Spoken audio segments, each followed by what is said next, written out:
Oh, I don't got you here. Hang on. Whoa, whoa, whoa, whoa, blah, blah, blah, blah, blah. Where are you? There you are. There you are.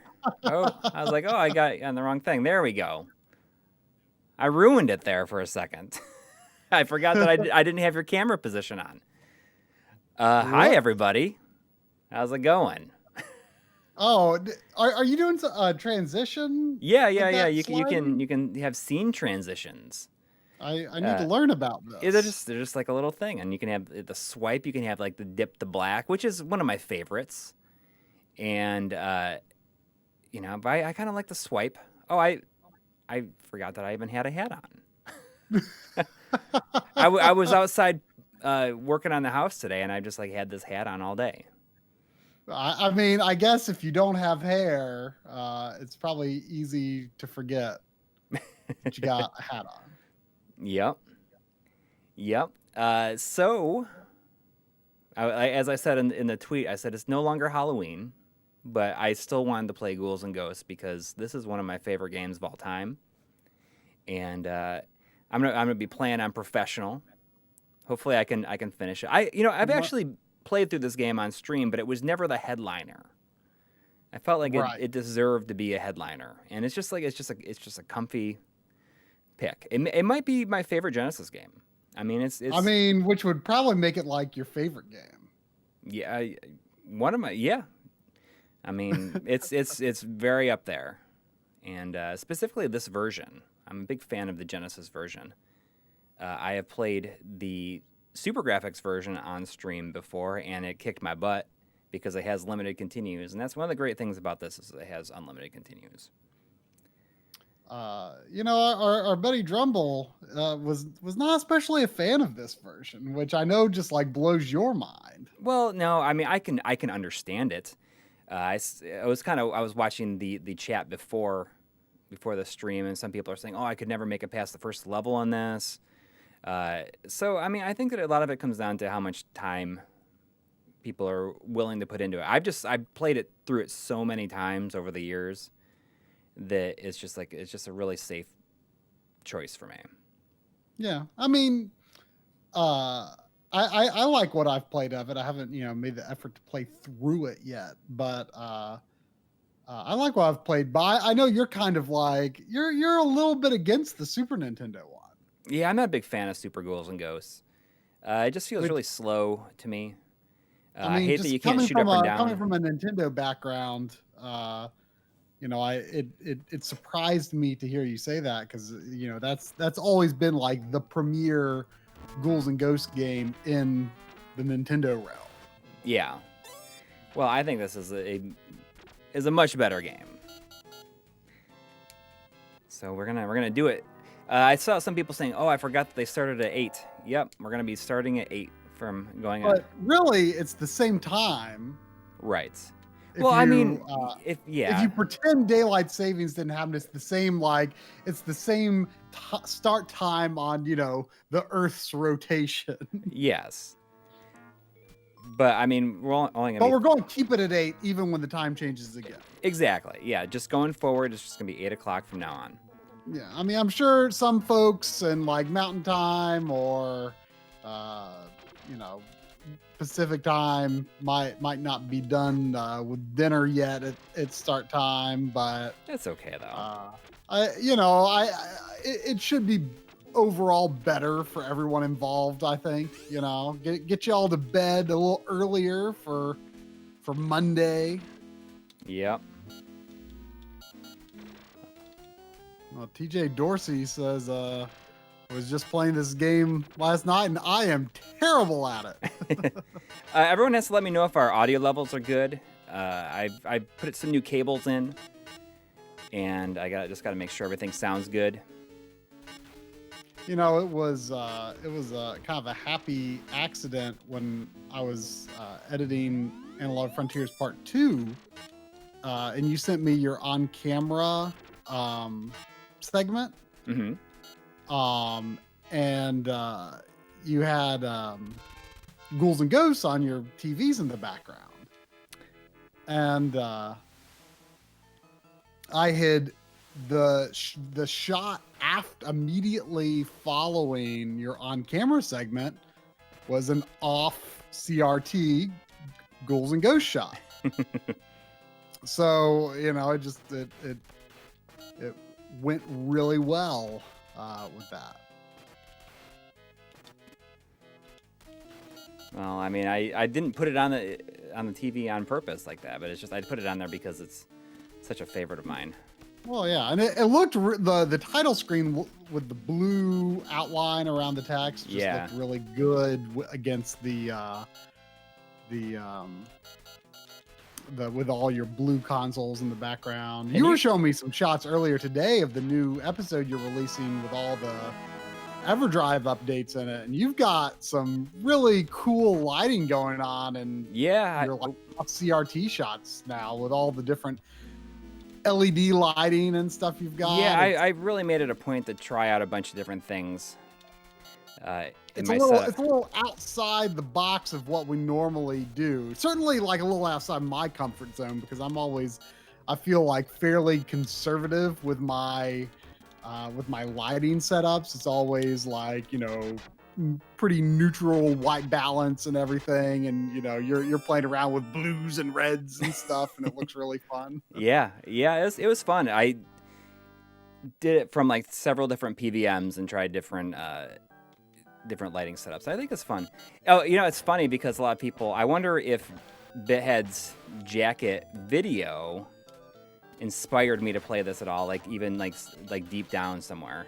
Oh, I definitely thought that might have been what inspired it because, I stumbled across that video somehow. I don't stay on top of the YouTube watching as much as you do. So, you told me apparently he's done several of these. I had no idea he was such an artist. I mean, he made an absolutely beautiful painted recreation of the Genesis Ghouls and Ghosts box art on a denim jacket. And I mean, he's done a lot of those. Really high quality work. Like I had no clue he was such an artist. Yeah, I mean, he started out doing like Iron Maiden ones, and then he moved into like he did like one for Gyrus, and I feel like he may have done it like a Truxton one, maybe. Mm-hmm. But he's done several. There was a $5 donation from Kyle Green. Thank you. Who said, "Do you guys think the Mr. Core for PC Engine and PC Engine CD is good enough to replace a real PC Engine in Super SD System 3?"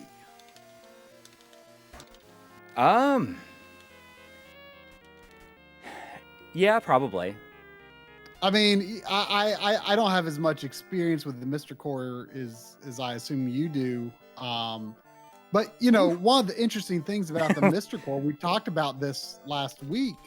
There's this new sort of development where like Artemio and Raisha and a number of other people developed this YUV palette for PC Engine that is based on the colors that you get when you're using like composite or RF output from a real PC Engine.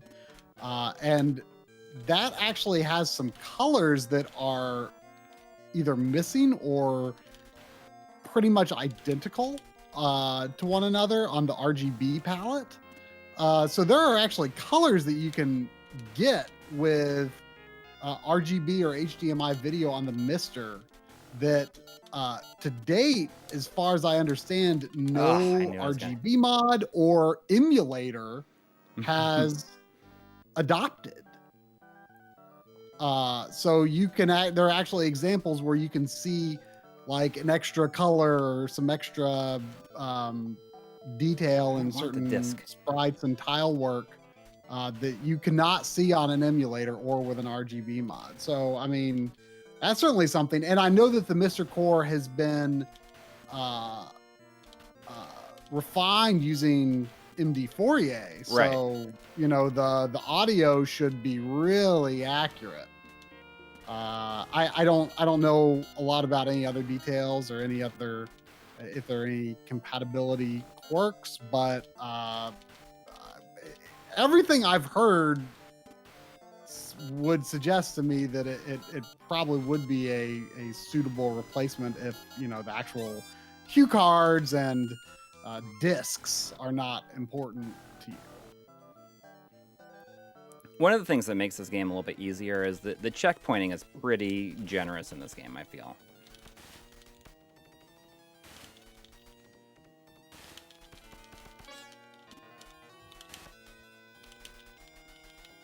Smoke Monster says Mister's PC Engine core is cycle accurate, which is a term I don't throw around lightly. You know, I appreciate that because, you know, a lot of people do throw around terms like, you know, the easiest one is perfect. You know, yeah. You know, this emulation is perfect. This is perfect. This blah blah blah blah blah blah blah is perfect. And I try to be really careful too about when I say perfect in like a script. You know, I might more casually say something is perfect. Like it runs great. You know, you can say that. It runs great or seems accurate. Ooh, that's what I need right there. I need that dagger. Give me that dagger. That's all. You know, vague words are your friends sometimes because you got to really think like, am I making too definitive of a statement? Right. You know, you gotta be careful with that stuff. So, you know, I do appreciate Smoke Monster being honest with what he deems cycle accurate. You certainly have a better concept, I think, of when it's appropriate to say that. I think you have a stronger background and understanding the inner workings. Right. Kyle Green threw in another $5. Thank you so much. Saying also, I have an arcade board for Strikers 1945-2 that I've wanted to donate to a Mr. developer, but haven't had any takers. Any ideas? That sounds like that might be a question for Smoke Monster. Yeah. I don't know if he has any suggestions. I don't know. I mean, I'm sure a lot of the Mr. developers have their hands busy with. I'm not sure if that's based on like a common arcade. One of the hardest parts about this game is dodging the weapons that you don't want. Smoke Monster says he retweeted it and didn't get any bites, but yeah, I mean, you know, hopefully like almost everything of note from, you know, the early eras of arcade will get reverse engineered eventually, but I'm sure people are busy with, you know, the ones they've already decided they want to do or the ones that they already have access to.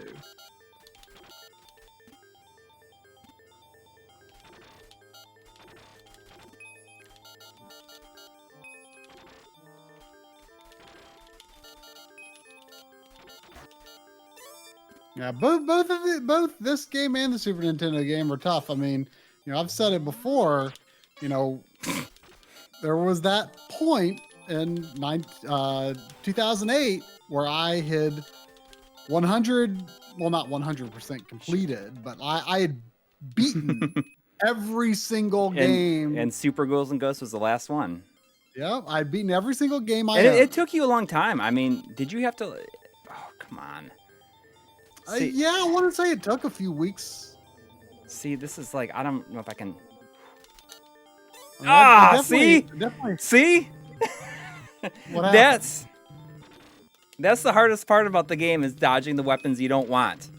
Oh. Well, yeah, I mean... I had it. I escaped from it. Now I got the stupid torch. One of the classic stream highlights from the early days of the Backloggery was I fell on an axe. You know? You don't want those weapons you don't want. Especially I played stupid... Maximo. I have. I actually don't have the first one, but I have the second. I've played like one world of the second. It's awesome. I have no idea why I've not gotten around to Maximo versus the Army of Zin. It's like definitely taken after like an Army of Darkness type naming scheme. Yeah, I love it. I want to get the first one too. I mean, they're both pretty cheap games, especially the first. I mean, the first I feel like is one of those games that you just like every copy you pick up is just like, oh, this isn't in great condition, you know? Yeah. It's just always kind of a little trashed looking. So I've always it's a CD-ROM game or a CD game, which is I always get annoyed when games are CD games on there. Why? I don't know. I just feel like I like the blue. Well, the blue looks cool. Sure. What is the magic for this? I don't know. I think CD games on the PS2 are cool. It's just, I do understand that certain models maybe have a harder time reading them, though. Just running for it. You know, I just finished Silent Hill 3, and I didn't have any problems playing the game, but when I was doing the pre-stream, I was playing the audio CD that came with it, and it was going fine. You know, I was just playing it on the PS2, but it did start to skip later in the disc. Really? It kind of concerned me, but the game itself played fine. There was $5 from Chad Wolf, just saying the wolf. Yeah. Played Little Hope on the Backloggery stream last night for Halloween. We were able to do that last year as well with Man of Medan. We're kind of hoping that Supermassive Games can keep up with their before Halloween release schedule of the Dark Pictures anthology. So maybe we can like play one every year for the next several years. Supposedly they plan to have like 8 games in that series, but I feel like that's no pretty one serious. That's a serious dedication. I know. But if they're doing something different each one, then that's a bit more fun for them probably. Yeah, I mean they're like, to be honest, we probably spent close to 7 hours on it. So I mean, it's not a short game by any means. 6 to 7 hours. Was it better? Yeah, I liked it in most regards better than Man of Medan. I mean, Man of Medan is good. But, you know, Until Dawn is a pretty high bar to live up to. Yeah. You know. But people talk about Until Dawn, but I feel like the Dark Pictures anthology, for whatever reason, doesn't seem to have caught on as much. I hope they're selling well. I just don't see people really talking about them. I feel like they are always like on sale or cheap. Yeah. But yeah, I mean Little Hope is more like, you know, more of like a witchcraft story, so it's kind of more appropriate for Halloween. Man of Medan is kind of a different tone of horror. Oh, okay. BT says your streams are always poor bitrate on my LG OLED. Very annoying. I mean, it looks great on mine. If you, I'm using the the TV app.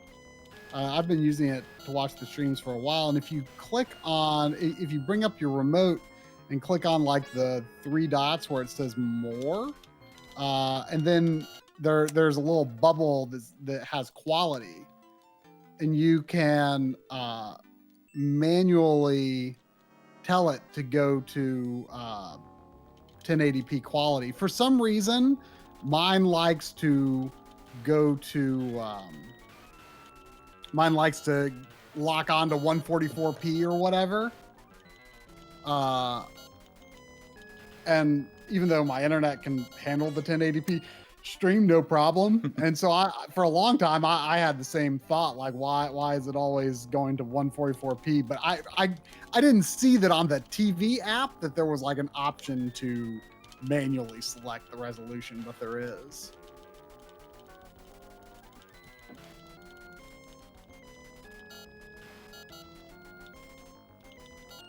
I think the last time I streamed this was like the boss that I got stuck on the longest, mainly because I had you have to get a specific weapon on the second loop of the game to get the real ending. Oh. Well, you do in the other ones too, but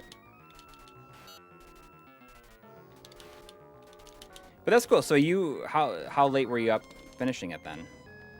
It was probably like, we started at 6, and I want to say maybe wrapped up about 12:30 or so. Oh, not bad. Yeah, I mean, I went to bed a little later than I would have liked, since I've been intending to use this time shift to get my there we go, my bedtime back on schedule. But I don't think it really set me back too bad, because I woke up at 9:30. I think, which is like real good for me. And I don't even think I could possibly sleep like that late, even if I wanted to. Well, my favorite thing about when he becomes a duck is that he has a bow tie on. But I am hoping to push my bedtime and wake time up maybe another 30 minutes tonight. I don't think, because I was pretty tired well before then, but there was $5 from Jonathan Henson. Oh, thank you. Saying reading tweets from John Lenneman about his audio delay issues. Ever had gaming audio delay challenges in your non-analog setups? How'd you address it? I want to say John later said that he isolated the issue to the Xbox systems. I think, Xbox One and Xbox Series X. And it was mostly related to the ARC, the audio return channel, which I've always heard that's just a severely broken standard. Yeah, I always turn it off. It really is a standard. I've never gotten it to work at all. So the audio delay was because I guess there is like a bug in the chips used on all like current HDMI 2.1 AV receivers. And, so like apparently you should definitely not buy an HDMI 2.1 AV receiver this year. So he's going to wait to upgrade next year. But the thing is, to use HDMI 2.1 features, which is the whole reason he upgraded his TV, because I definitely understand for his work, there's already more like 120 hertz content on the next gen consoles than I really expected, especially at launch. So like he needs like access to that, 4K 120. I'm going to be able to do 1080p 120, but I won't be able to do 4K 120, and I'm not intending to upgrade my TV anytime soon. But I for John's work, I think that's much more critical. Wow, he went down fast. Yes, he did. Oh. But anyway, yeah, I think it was totally related to ARC. So if he had been running it through the AV receiver, that issue wouldn't really be a thing. And I don't recommend using ARC at all, personally. I don't know if that would still be an issue if he was using like fiber optic output to the. I don't know if doing it. I don't know if he tried that. I mean, That didn't go well. With fiber optic, I think he would be limited. I'm not sure if you can do like Atmos through fiber optic. I'm not. Maybe you can, but I'm not sure. So I'm not sure what his current workaround is. But bottom line is, I wouldn't worry about it unless, darn it. you know, look for an HDMI 2.1 receiver next year. I'm not going to though, unless like something catastrophic happens to my OLED, which let's pray not.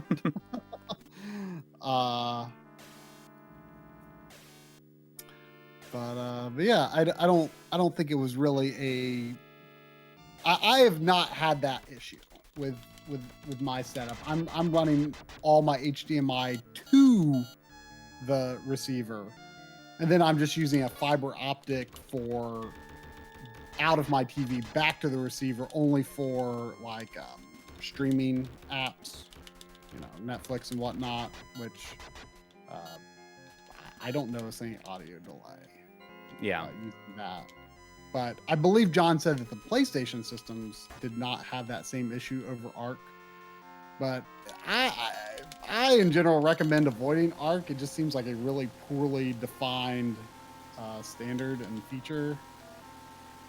So this.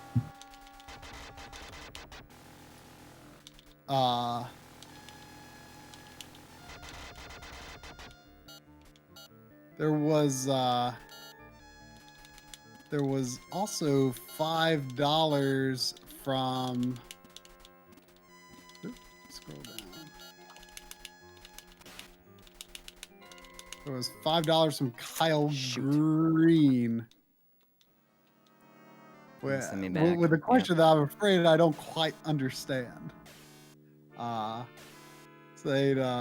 This question is for both of you. I've heard that Tarxicians are obviously reptilian, but don't know if this is true. Oniseawa? I don't know what you're talking about, I'm afraid. What is this? I don't know.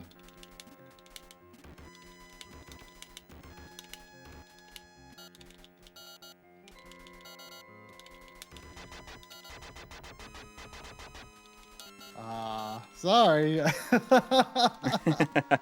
And then there was $5 from Craig Wan saying, I gave up trying to play this game, but after seeing you play, I want to try again. Second level always kicks my, well, you know. Yeah, I mean, you know, honestly, watching Coury play certain Genesis games that I've been afraid of, kind of has given me some confidence too. Like with like Shadow Dancer. I like this. Like this here. Like ooh. Yeah, Shadow Dancer was definitely hang out in that position right here.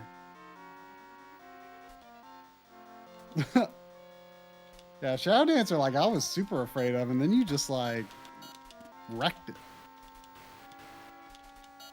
Oof, I thought it was gonna be. Apparently my bafflement at least amused Kyle Green. So hopefully back down there. Hopefully that did it for you. I mean, this is maybe like the Michael hardest. And or Mikal. I'm not sure. Asked any news on the new episode, and you're nearly finished. Yeah, it's almost done. With an episode on EverDrive, like updates, like it's like 40 some minutes, like all of like the new versions and new features and stuff. I mean that old EverDrive's episode is quite old at this point. There's no reason for it to have taken as long as it did, honestly. So I'm sorry it's been kind of. I mean, I feel that way about the stuff I'm working on too, so it's all good. And then there was a no comment donation from Matthew Woodford. So thank you. That's much appreciated.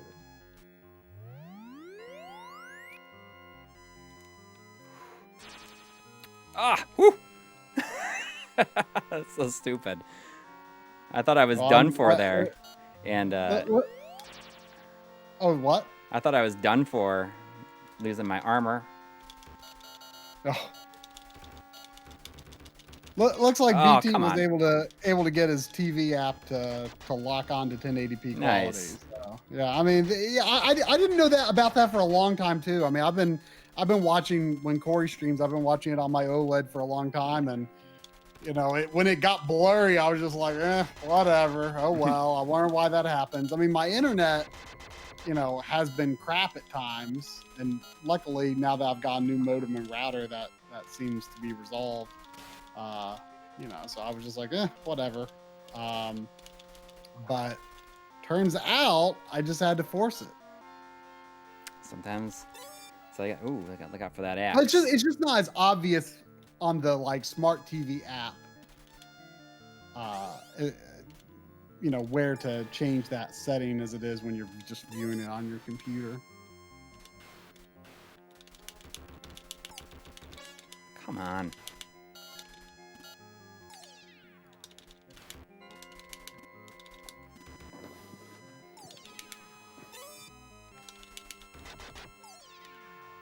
Who here is old enough to remember try rebelling against getting a new router? Yeah, I mean, I was all about. Come on. Like, I can't.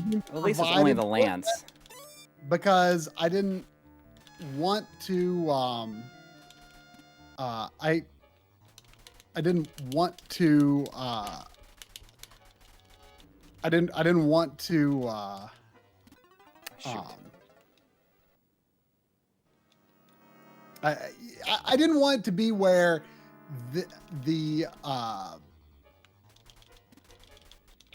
losing my train of thought. That Spectrum could be like, oh, you better just call your router company or your modem company. You know, I wanted, whenever I had internet problems, I wanted everything to be their problem. And I don't understand why. You know, they don't just give you equipment that just works so that, you know, people are happy and don't have problems.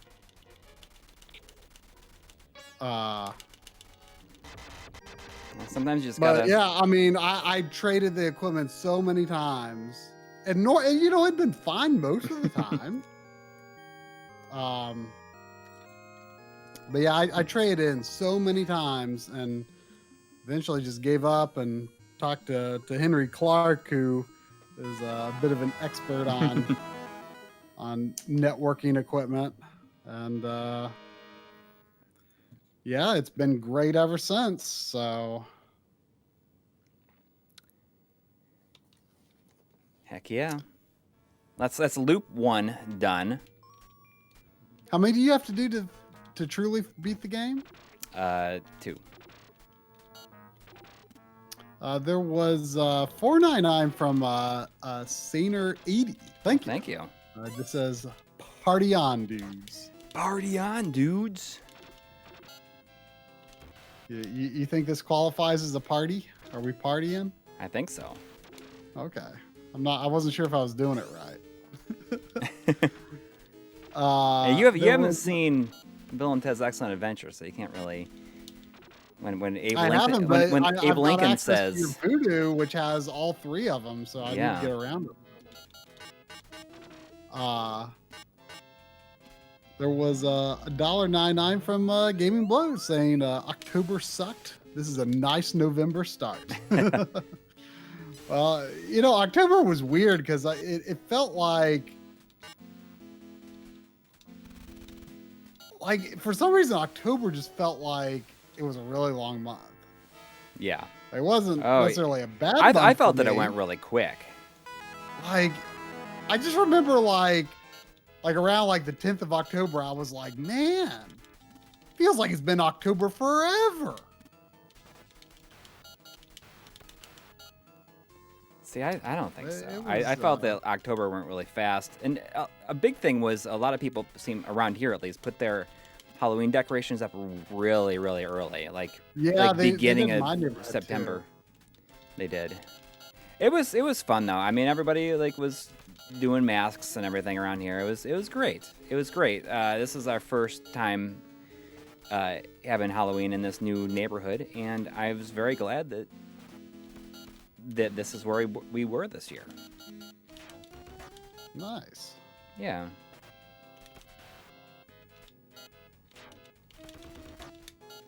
So, I mean, it was nice. It was nice. My son dressed up in one of those T-Rex costumes that like blows up, and you always see people online, like mainly adults, just like running around and falling all over in them. How did he manage to walk in it? Oh, he did awesome. And like Did he people, ever fall over? he only fell over one time, but it's funny because people were way into it. They're like, "You have the best costume I've seen anywhere," because it was so big and like the butt on it is so huge. But I mean, he could just walk normally. I think he just like it feels kind of like unwieldy though that he thinks that he can't walk normally in it. Ah. Because it's just air. It has like a fan in it that like straight up like blows it up. Where is the fan? Like, how is it? Like on the side. Oh, okay, so it just like kind of hangs. Yeah, well, it's inside. It's like built into it. And my daughter dressed up as Ladybug from Ladybug and Cat Noir, which is like this. It's like a French animated show, but is been localized and shows here. But she really likes it. So that was a lot of fun for her. Always, every time in my life, I never know if I'm gonna survive that part. You know, I didn't see it live, but I saw a highlight from the stream that Game Dave did. He did a Halloween stream with a heart rate monitor. Oh, really? Yeah, That's like fun. he actually had like a heart rate monitor that he could I'm just ducking it. display on the stream. That's like fun. it was like it was overlaid in OBS. like a Fitbit type thing, probably. Yeah, I'm not sure exactly what it was, but his main game was the Resident Evil 2 remake, and it looked like, you know, he spent come on. a good couple of hours Every time with in it, my life. which made me happy to see. But then it looked like he was playing a little PT during the highlight that I saw, and you know, like in a matter of seconds, like the heart rate went up from like 80s or 90s to like 125 or something like that with one jump scare. He does. He gets really scared in games. He's always done like. He is not a fan of the spookums. Well, I'm not a fan of having the torch as a weapon. Like my luck with the torch tonight has not been great. I mean, the torch looks like a good weapon. Yeah, you think it is. To the uninitiated, I look at it and I'm like, that's pretty awesome.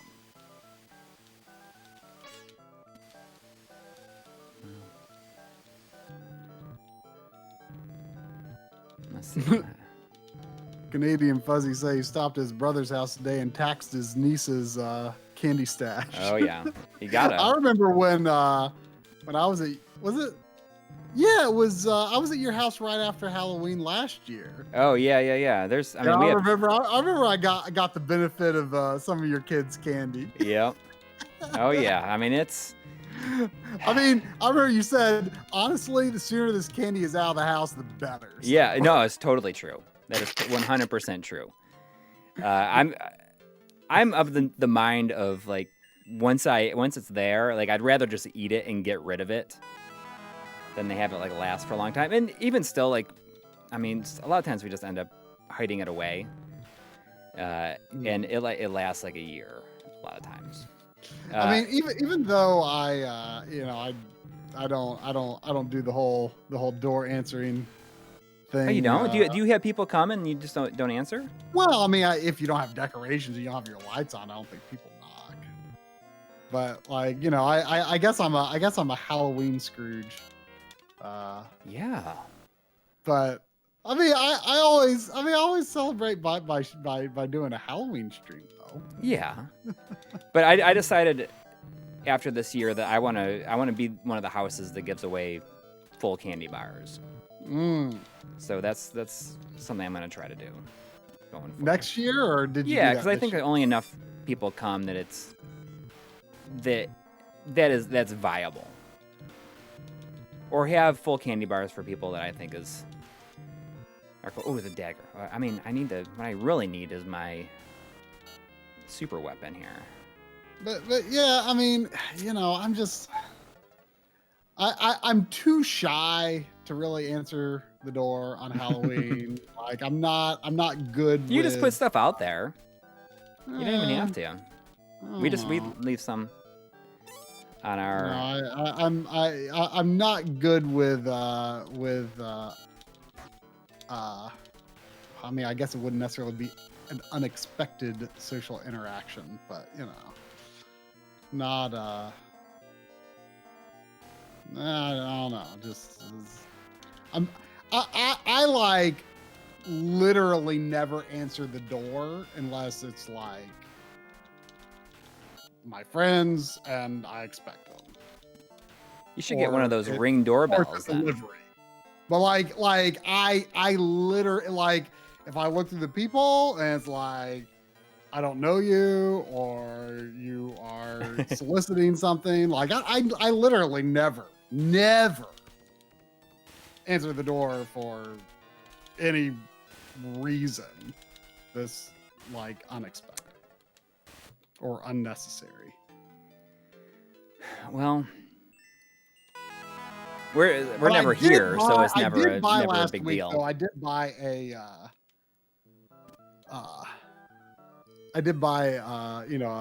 big bag of fun-sized candies to get me through the month. get my fill of sweets in November.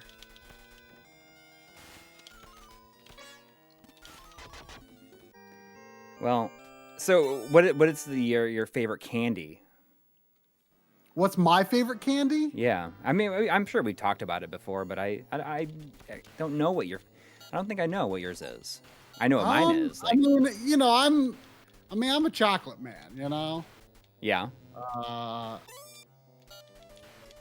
And if I was to like whittle it down to like things that you would be likely to get in like a Halloween bag of candy, like your like candy bars or whatever, I kind of think my favorite candy bar is Twix, which I don't know if that's like a popular pick. I mean, I think that's and great. I don't know if I really realized that until like just a few years ago, but like I really like Twix. Well, that's a good choice. I do like Twix. Mine is 100% Swedish Fish. Definitely my favorite kind of candy. Yeah, I mean, I like fruit flavored sweets, but the thing is, I just like. Well, I don't even feel like Swedish Fish so much though that just like if you put the two in front of me, then I will always choose the chocolate. So I'm often glad when chocolate is not a choice, because it actually like lets me enjoy some of these other things that I do enjoy, but just don't pick because I can't resist chocolate. No, it looks like Aaron Welsh is not a fan of the Swedish Fish. I do love Swedish Fish. They're easily the best gummies. I have that Swedish Fish T-shirt. Yeah, you do. I think have you worn a video? You've worn it on stream. Oh yeah, I've definitely worn them in videos before. I mean, I don't know. It's just interesting because I'm not like a huge fan of other stuff like that. Like Yeah, I mean, like I'm taffy really sometimes. not either. I mean, like gummies are okay, but Swedish Fish are like in a category all their own. Yeah, they don't even taste like. They're not like fruit. They don't taste like it really. Well, I mean, they are fruity, I guess, but they're definitely different than, they have a different texture from like normal like gummy bears or gummy worms or whatever. Well, we got $3.99 from AK. Thank you. Oh, thank you. Just saying, love the channel. Big fan of everything G&G. I'm wondering if there's anybody that is coming to the stream for the first time since it's an hour earlier. Oh, maybe. I have to realize, like, I mean, I know that anyone that's in Europe that manages to catch our streams, which there are a number that they're regulars on the streams, they're already a bit of a night owl. Yeah. And even at 8 o'clock, you'd have to be a bit of a night owl to still catch us in Europe. But maybe we'll get a few earlier night owls. Yeah. Starting at 8. Well, we got $5 from old EB Chill too. Well, thank you. Saying, hey guys, good to see you. Do you have an opinion on the PSP app upgrade? I actually haven't looked at the new website. Like, I don't know if it's. Oh, I mean, wait, the the website, PSP app? The PlayStation app, not PSP. Oh, okay. The PlayStation app. I see. I actually haven't looked at the new website yet. I mean, it did get to the point where, the new version of the store that, they created, however many years ago it was toward the end of the PS3's life, was so bad that, it crashes most of the time you load it up. And it was just easier to buy games through the website. The website was fine. But, I was on the PlayStation store the other day, and it doesn't look like the console store, like on PS4, has changed at all. I'll be curious what it looks like on PS5 and if it runs any better, because like I just really hate that like all of the web stores are now like HTML based. Oh! Like when the PlayStation 3 launched, the store was very snappy, like, running natively on the PlayStation 3. Yeah. And now it's just like this kind of like jumpy, laggy, stuttery HTML5 mess. Yes. And it's just unappealing. Like I honestly thought that the PlayStation 3 store, the original one, I really liked it. But then like over time, as the store got bigger and there got to be more content on it, I did think it became a little unwieldy to search. And so when I heard they were doing a new design, I'm like, oh great. I never imagined that they would replace That's how you the do design it. with a worse one. Yeah. And boy, they sure did. This is what I think. This is what I got stuck on last time. And they've stuck with it for a whole generation. It's terrible. I kind of like the Vita store a lot. Although it kind of got to the point where I guess it's probably still there, it's the same thing. But it kind of got to the point where a lot of times it just wasn't loading the pictures. Oh, really? Yeah, like I don't know. Like, it wasn't loading like the icon for the content or whatever. But I did, at least at launch, really like how it was organized.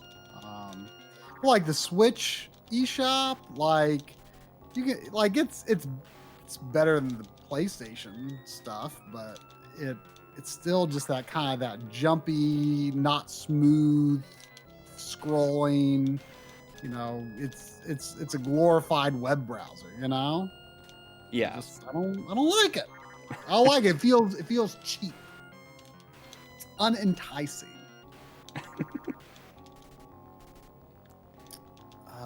Sorry, I'm just like really focusing here. There was $2 from Jonathan G. Oh, thank you. Saying, I took a piece of candy from my neighbors. I'm 33. Well, you know, the lust for candy, you know, there's no age limit Yeah. on that. Let's see if we can do this. I probably have similar stories. You know, you see a piece of candy and you're like, no, I'm not sure that's free to take, but it looks like it could be. I'm going to err on the side of it's probably okay. It's better to ask for forgiveness than ask for permission. Exactly. You know, if you took it, then you've saved someone else from having to take it. That's right. And there was $5 from Mr. Nada. Nada. Nada. Nothing. Saying, because of you and the channel, a friend of mine always comes to me for advice and repair. Thank you so much. We have made you tech support. We have made you tech support? I don't know why you're saying thank you.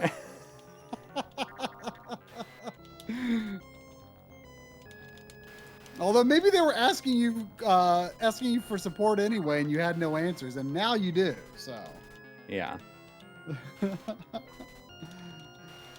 because you know that's always how it is. You know, you end up being the person that people come to for tech questions, whether you know anything or not. Yeah. I was like, I don't know nothing about printers and networking equipment, but people will ask me because they think I'm the most computer-oriented person they know. Really, I'm probably not. Yeah. Jeez. See, this part is with this weapon. This is just like it's not a good scene. It's just you can only hit it like at the lowest possible point on your jump.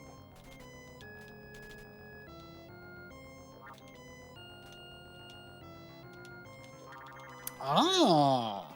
What's that?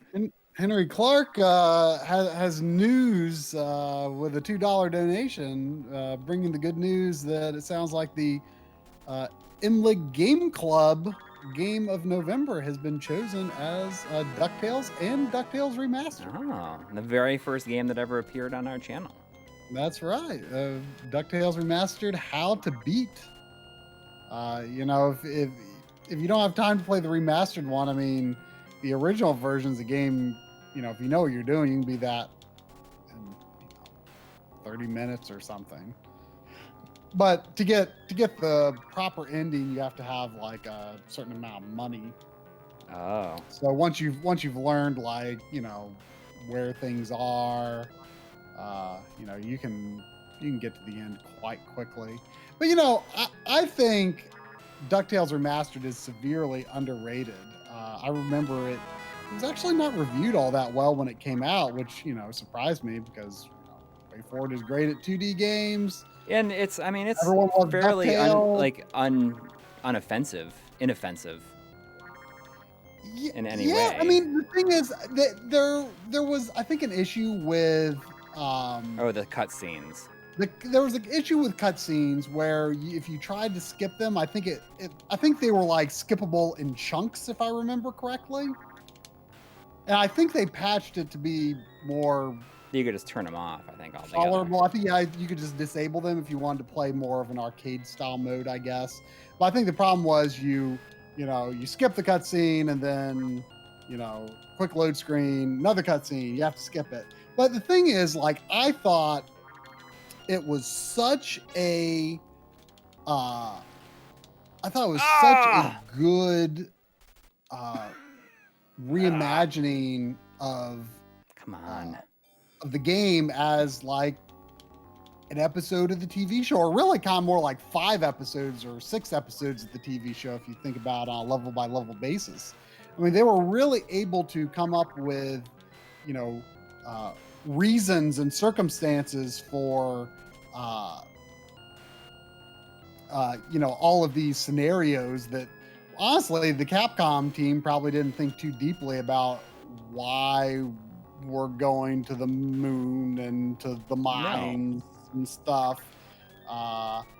And they really made it feel and like nor should they have been thinking of no. And they really made it feel like, with all the voice acting, the original voice actors and stuff. I mean, it was the last thing that, what was his name? Alan something or other that did Scrooge's voice. Yeah. It was, it was one of maybe the last thing he did as Scrooge before he died. And I hear that the new DuckTales is quite good and I would like to watch it sometime, but like as a revisit, an updated revisit to that original style of DuckTales, it's so good. Like if you are, equally a fan of the show and a fan of the game, I think it's a real treat. Here we go. The presentation is fantastic, I think. Man, I'm doing pretty good, I think, here. I'm on the last level, an hour into the stream. Not bad. If I can finish it, we'll be playing something else. So you only have to do one loop. Essentially, yeah. You just have to make it to the last boss with the weapon that I have right now. I see. Oh, so can you lose it at this point? Yes. Ooh. You don't want to lose it, obviously. I saw someone say, there were a few people talking about Goof Troop, which I picked up on one of the 2 times that I dared visit any game stores during these dark times. I finally picked up Goof Troop. I feel like that's a game that it's like a $15-ish game. It's not expensive, relatively common, but it's just like I was talking about Maximo earlier. It's one of those. It's one of those games that is just like some games. It just feels like you always see in kind of junky condition.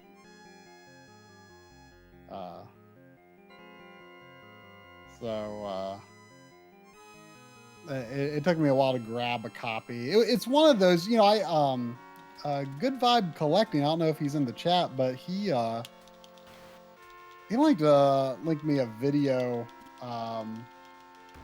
about the history of McCheskey. I think is it McCheskey publishing games for the Super Nintendo.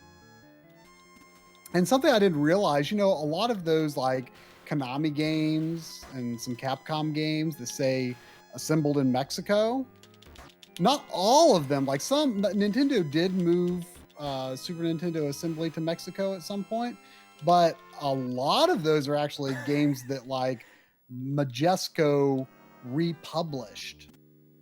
Like they made a partnership with like Konami and Capcom who weren't interested in making more copies of certain games. Yeah, and you can usually tell when they've done like the back of the cartridge. It doesn't have a paper label on it. It's like it's molded. Which I actually kind of like. Like it's one less thing that can wear down, but the quality of the print on the game is lower quality, and I knew that ones that said like assembled in Mexico were usually sort of a duller, less fine pitch image than the ones that say Japan. I'm not going to risk that. But I didn't know that was actually like because a different company Kill me. There we go. Kill me, please. I didn't know it was actually because another company was doing them. So I guess that's he showed me a YouTube video that kind of made a lot of sense of that. But like Goof Troop, I've never seen one that wasn't that kind of duller label for Goof Troop, and usually it's like kind of ripped up and stuff. Yeah. So it was a long time before I finally found a copy of the game that I was. My copy, like really, when I got it, it really smelled. It was a really like smelly copy of the game. Well, that was an early Shinji Mikami game. That's That's one I've thought about streaming. I don't know if, I mean, it's kind of more of a puzzle game. I don't know if it'd be a little tougher to stream, but I mean, nothing like vomiting pigs in this game. My favorite enemy are the vomiting pigs. there was $5 from old Demo Kirby. Well, thank you. Saying daughter who is watching wanted to let you know she dressed as a Minecraft chicken and creeper and baby chicken plus creeper and baby sister as a hobbit. Are there actual chicken creeper combos? I don't know what to do here. Should I? If I cannot risk this. But I feel like the chicken creeper an original. I've gotta die. Does that never blink away? No. Why I think I might have a checkpoint there though. Why does it blink? Yes. If it doesn't go away. Like that is, I don't know. That is actually the most challenging part about this game is avoiding the weapons that you do not want. There was $5 again from Kyle Green. Thank you. Thank you. So your last $5 of the day. Which of you started the channel, and how did it transform from a standard game channel into the retro RGB authority it is today? I mean, we were both on board, but like, you know, Coury was the one who, you know, officially started it and, you know, instigated the whole thing of like, you know, hey, why don't we do a YouTube channel? But right. You know, he was the one that kind of really laid the groundwork. But you know, we were the first video on the channel though was one that I edited. But we were both there day one, but Coury really initiated it.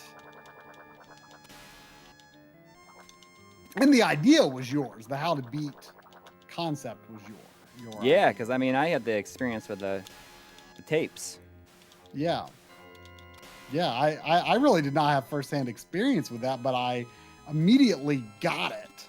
I understood the appeal when you showed me some copies of them on YouTube.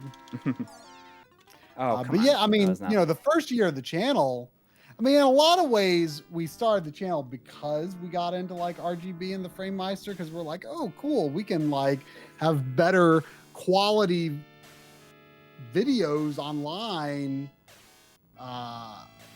than a lot of people. Than most people, and from original hardware. They'll never even believe it's from original hardware. You know, we just because we got set up that way, and we didn't really intend to be about that, but like, you know, a little less than a year into the channel, we finally did that RGB 101, and you know, it kind of seemed like it really took off, and it seemed like that could kind of be our bread and butter, so it kind of became that. But you know, I always say, like early in the channel, there was no intent for it to be a retro channel specifically. And you know, officially it's not necessarily a retro channel. You know, I mean, it really isn't. Modern stuff where appropriate, but it kind of, we found it. You know, we launched the channel like right before PS4 and Xbox One launched. You know, we tried to do Hitbox is so weird in this. Sometimes I feel like it hits me before, and other times where I just like narrowly dodge things. But we tried to do a few like quick reviews of like, you know, Wii U and PS4 and Xbox One games early on. I mean, they're not bad videos. I mean, they're not great. But no one cared what we had to say. I mean, we were nobody. And even today, you know, when we try to do a video on like Final Fantasy VII Remake and Trials of Mana, even though those are like remakes of retro games, like no one really cared what we had to say about those. Even now, you know, there's nothing wrong with that. 180,000 subscribers later, right? Yeah. I mean, it's just what it is. Like, I'm not to find a voice with. I mean, obviously, modern gaming is going to be very popular if you do have a popular channel, but I think it's easier to find your voice with retro stuff. And I think too, I think our true passion is the retro stuff. And I think that's why it kind of just naturally floated to the top. It's not like, oh, we're getting more views with retro content than modern content. Let's just do that. Right. It was, I think it just kind of, even though we originally thought we'd kind of do 50-50, it just naturally felt like we were gravitating toward the retro stuff, just because that's what we truly love, I guess. So I see Biohazard. This is my second run. Just let you know. No, we got a follow up $5 from Mr. Nada responding to our response. Saying I was already tech support. I have my setup. I have my setup. He wanted his. I love working with what I learned from the channel. So thanks for all the hard work or all the good work. Thank you.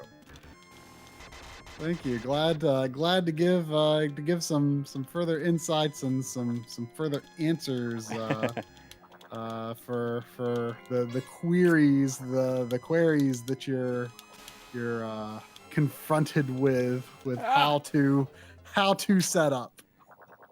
I mean, I've always loved doing setups, Mm-hmm.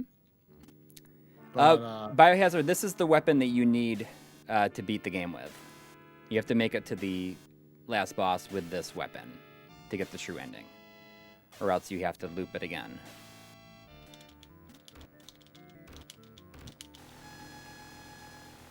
There was $5 also from the Exodus. I guess it's supposed to be the Exodus, saying, "Please call me Jake." So $5 from Jake. Thank you.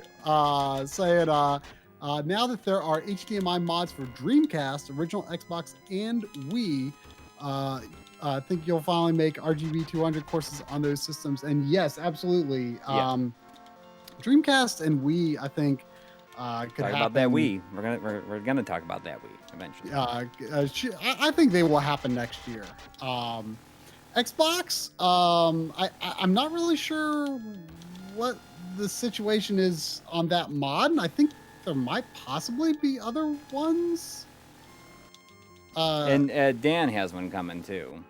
Yeah, so I'm not sure if that's kind of a done and settled deal yet or not. The big thing I like about Dan's mods is that they allow for analog and digital output. I think a lot of the ones are just total replacements that are available now. Right. I don't know much about the currently available Xbox HDMI mod. But I did see that it was a thing. Oh, come so on. I'm definitely interested in that, especially if, I'm a little nervous if they're going to get back to adding Xbox 360 and original Xbox games to backwards compatibility.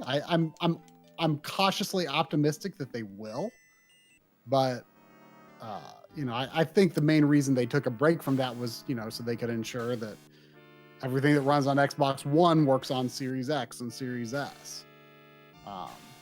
So I'm hoping now that is kind of done, that the backwards compatibility team can get back to, adding more games to original Xbox, which is, the 360 list is fantastic. I mean, yeah, there are still a ton of games that you can't play on Xbox One or Series X from the 360.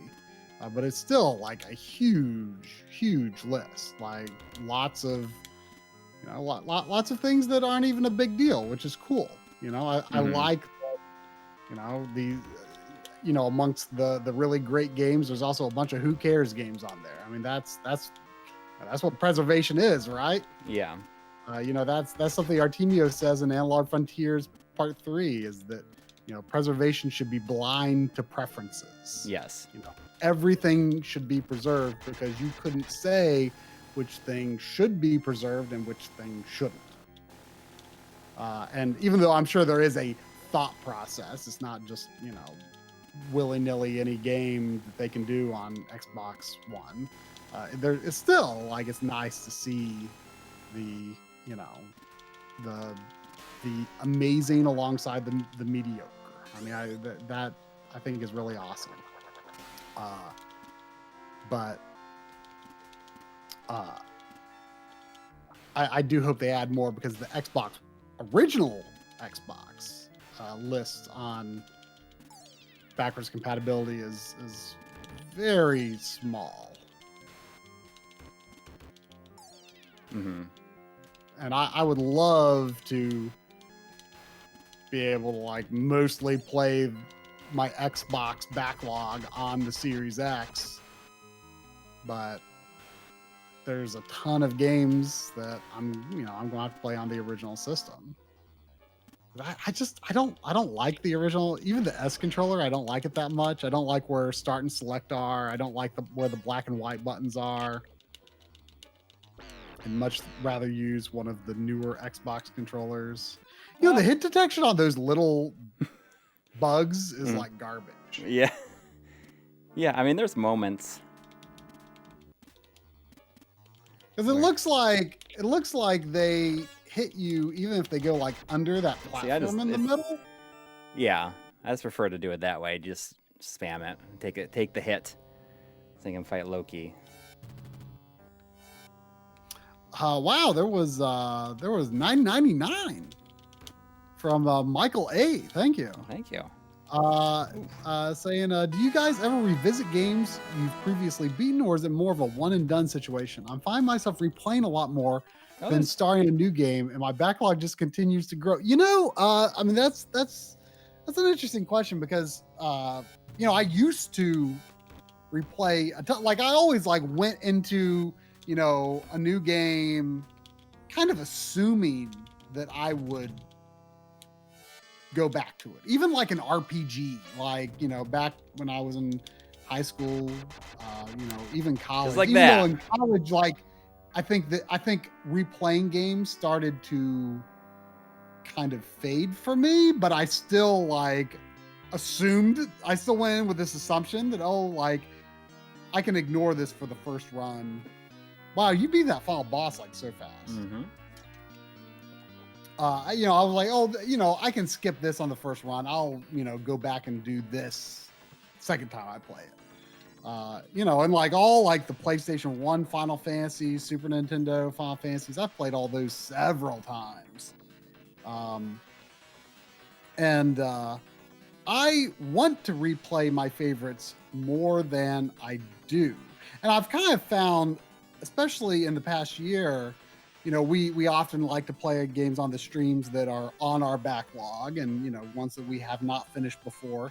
But lately we've also, just like you're doing tonight with Ghouls and Ghosts, like, I just want to, and like I did last week with Castlevania 4. It's just like, I just want to replay an old favorite. And heck yeah. And it's so fun and comfy to revisit a game. And what's interesting, I mean, Michael was saying that he ends up replaying and his backlog grows and grows. I have felt the tug of a replay more than I have in recent years. Just like last year, I played the 2D version of Dragon Quest 11 on the Switch, even though I just early that year had finally finished the 3D version of Dragon Quest 11 on PS4. And I did it anyway. And there is something kind of nice about it. I mean, there's something, there is an appeal, a certain kind of enjoyment, I think, from approaching a game with the perspective of knowing what's coming. Right. You get a different appreciation. Appreciate it, yeah. And you figure it out. Yeah. Kind of in a similar way, something that I have done a couple of times this year that I've kind of really gotten into is, instead of just like, I beat some game on my backlog, and then I'll go to something completely different.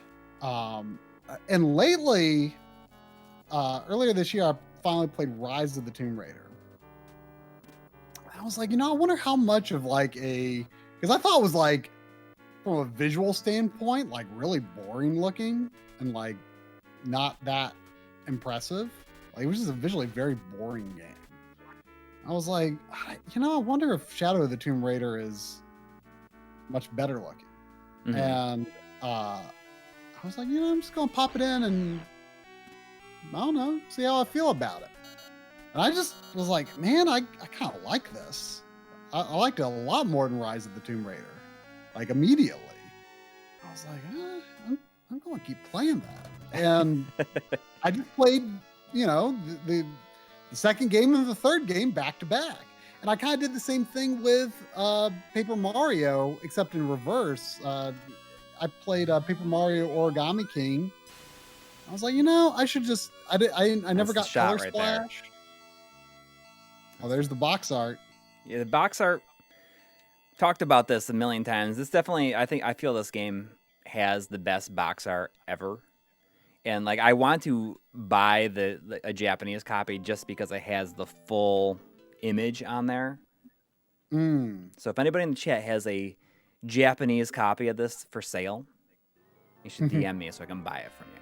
Last time I asked Jimmy Hoppa, I talked to him recently, and I said, if you see one around, there's so many Mega Drive games that I want just because of the box art. But even this, the American version uses the Japanese box art. It just has the black grid on it, which is fine. But I just like that full image. Mm-hmm. Yes, the game, it does have the best denim jackets. But yeah, I mean, so I ended up playing Paper Mario Origami King, which is great, by the way, back to back with Color Splash, which was, it had its moments, but as expected, it was kind of in that low point for the series, and Origami King I think really brought the series back on track. But I ended up playing those back to back, and even though they were quite different games, there were still, elements that felt the same. And I've kind of found that comfy familiarity moving from one game in the series to the next. Like with Tomb Raider, it was like I didn't have to relearn how to play the game. It felt very natural continuing from one to the other. And instead of feeling like, I'm kind of bored of this gameplay, it was actually more exciting jumping into the sequel with this kind of familiarity of how to play it. I felt really good at the game. And I enjoyed that. I enjoyed that a lot. And I think you get the same kind of enjoyment from a replay of an old... Another favorite. But I won't do this one. But I think you get the same kind of satisfaction from replaying an old favorite. It's just that familiarity of where you're better at the game than you were the first time that you beat it. You're going to play the game better, and there is a satisfaction in kind of cruising through the game. Like, I know this game, so beating the backlog is good, but making the time to play old favorites, that's something I've long been envious of, because that's fallen by the wayside, and it's something I want to make a point to do more of. And I think, like I said, this idea of playing back to back does, playing sequels back to back rather than, some space between them. I think that's something I'm going to try to do more often. When I get my, I won't beat it, but I'm going to do. I'm just going to see. I'm playing. Not going to finish this, so I'm just gonna go. I'm just gonna do it easy. I'm gonna do unlimited shurikens. And I was thinking about playing on easy just to see how far I can get, because it's longer than a couple hours. I mean, I couldn't finish it in a couple hours. The last level is I don't remember. Yeah, it is. So I'm just making it easy on myself. We got another from Mr. Nada saying we're gonna see another Games Within Games episode. Oh yeah, I mean I have a list of stuff that I didn't put in the other one that I would like to do. Yeah, that was a pretty popular topic. Yes, surprisingly popular. I mean, Yeah, well, it was kind of a unique topic, you know. Yeah. And there was also $5 from Mo Zamboni. Thank you. Saying idea for the channel: No Fun November. Coury and Try play and try to beat their most hated games each Sunday night. In any case, love the content. Well, it's. I mean, you know that. It's possible.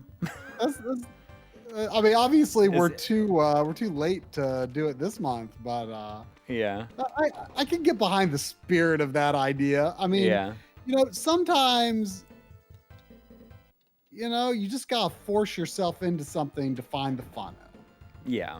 You know, maybe you'll play something that won't be as bad as you thought it'd be. I've been kind of in a rut with games just in general lately. I can't get into anything. I don't feel like I want to commit to anything. And I think it's just like other things. Like maybe when this episode is done, finally. Like it's taken me way too long, and I've found myself in a little bit of a rut in terms of like getting stuff done. Oh, I can understand. And, I mean, like I think honestly, it'll I've be probably better been once it's done and out. I've probably been in too good of a opposite of a rut with games lately.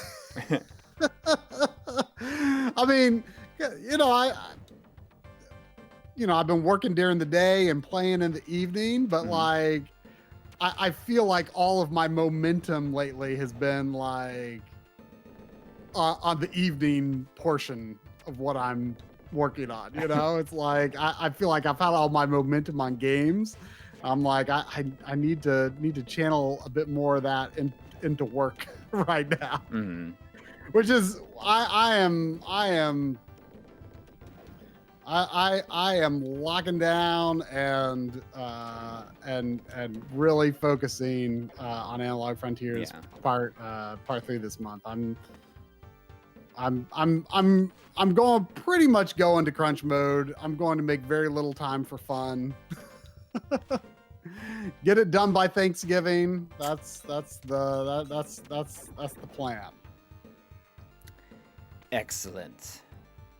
That's the plan. I think I can do it. I don't think it's that ambitious. I shot my on camera for it today, which, you know, for documentaries is just one time we appear on camera for documentaries. Right, at the very, very beginning. At the very beginning. Another reason my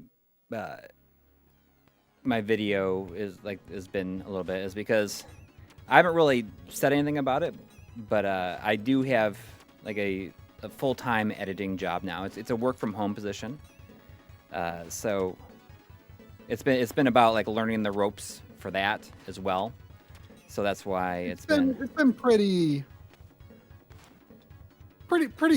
casual though, it's definitely very, very casual. So it's been hard for me to relearn how to balance the two. Yeah.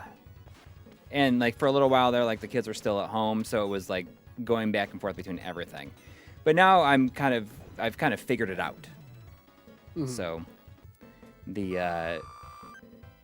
this episode will be out in this week, and I'm decided I'm going to do is like, in addition to like the 2 like bigger episodes that I would like to get done this year, I'm just going to kind of focus on some like smaller things. And I think I'm realizing with this EverDrive episode that I have this idea that every single video has to be this big thing, and it's got to be, we got to cover like tons of things.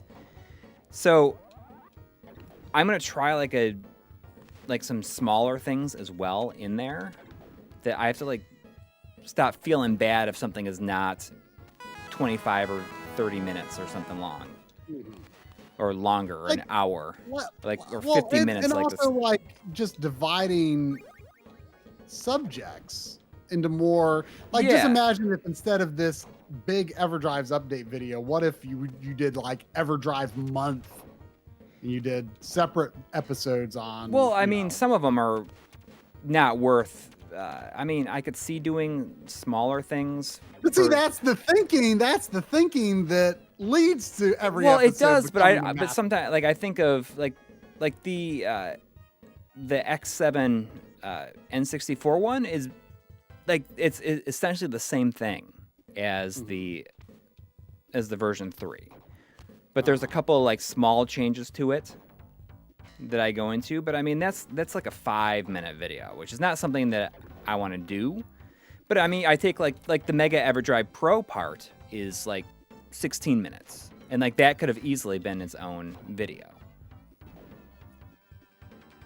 So I feel that I just need to get out of this preconceived idea that everything has to be this big thing, and it's okay to do smaller things. And what I'm going to do is I'm going to try to like have a different setup for shooting stuff like that. I'm gonna get like a mini teleprompter. I'm gonna kind of shoot it more casual, like shoot them more casually, like at my desk. And I think it's gonna be fun. In response to the No Fun November, I saw Uber Newman said James Bond will return in no time for fun. There was also $5 with no message from Container 7. But, I didn't mean to do that.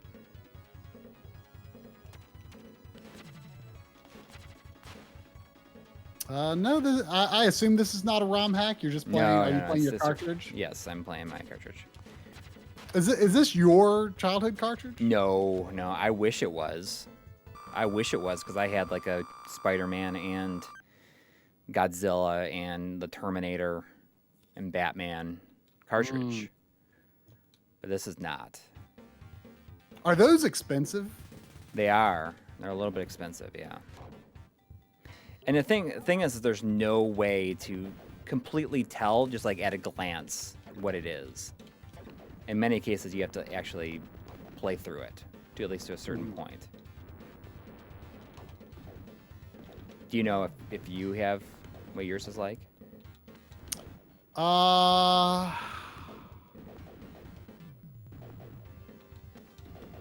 could check the Backloggery stream archives. I mean, do you remember? Yeah, do you remember if you were playing and it was if it had Spider-Man or I mean, most of them had Spider-Man. It had Spider-Man. It did have Spider-Man. Because I mean, they had the license for Spider-Man at the time, I guess. But like Batman or Godzilla. Do you remember if Godzilla was like a skeleton? If the big dinosaur was a skeleton?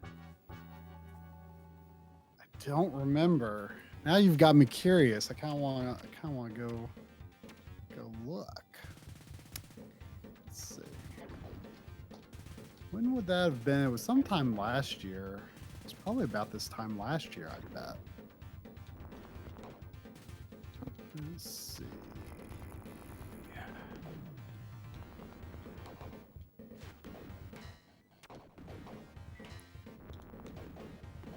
Can you search? I don't know. Yeah, you can. Let's see. Shinobi. No videos found. See, it's by going eliminate shurikens that makes it so easy because you can just like spam the flip.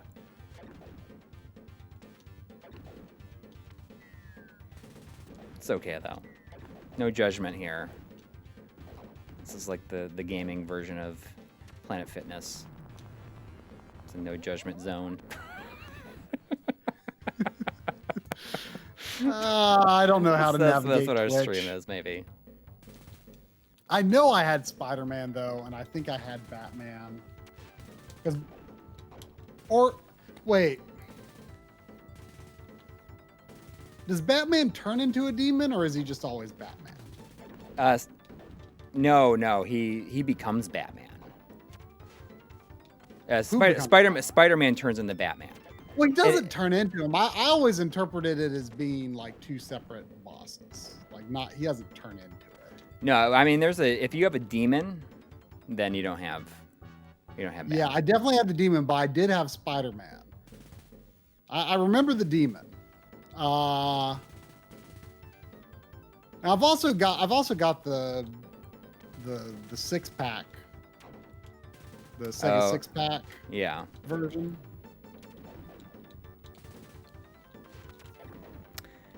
That's Destiny FOMO. You're totally right. The Mega Drive box arts are like incredible, and like that's just the reason they have them. I like it when they don't even show a screenshot of the game, or they show a tiny little screenshot of the game, and you're like, oh, I'll still buy it.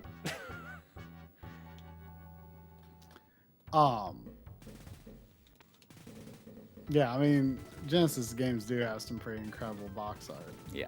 You know, it's interesting though. You know, I was just watching. I thought it was really interesting. There was a video that released the other day that was it was just like a webcam interview with what's her name? I think it's Gail Tilden. Yes. I think. Yeah. It was like a marketing executive at Nintendo for a long time.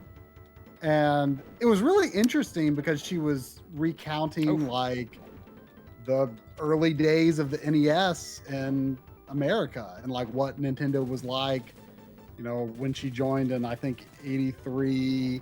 And then, you know, the lead up to, you know, the Famicom release and how they wanted to position the NES to be different from these, you know, video games that you know, retailers didn't have a lot of interest in. You know, that kind of period of that like New York City launch in 1985, you know, the system wasn't more widespread until later. You know, it's always kind of been this nebulous thing. So it was really cool watching someone talk about it who seemed to have a very clear recollection of events.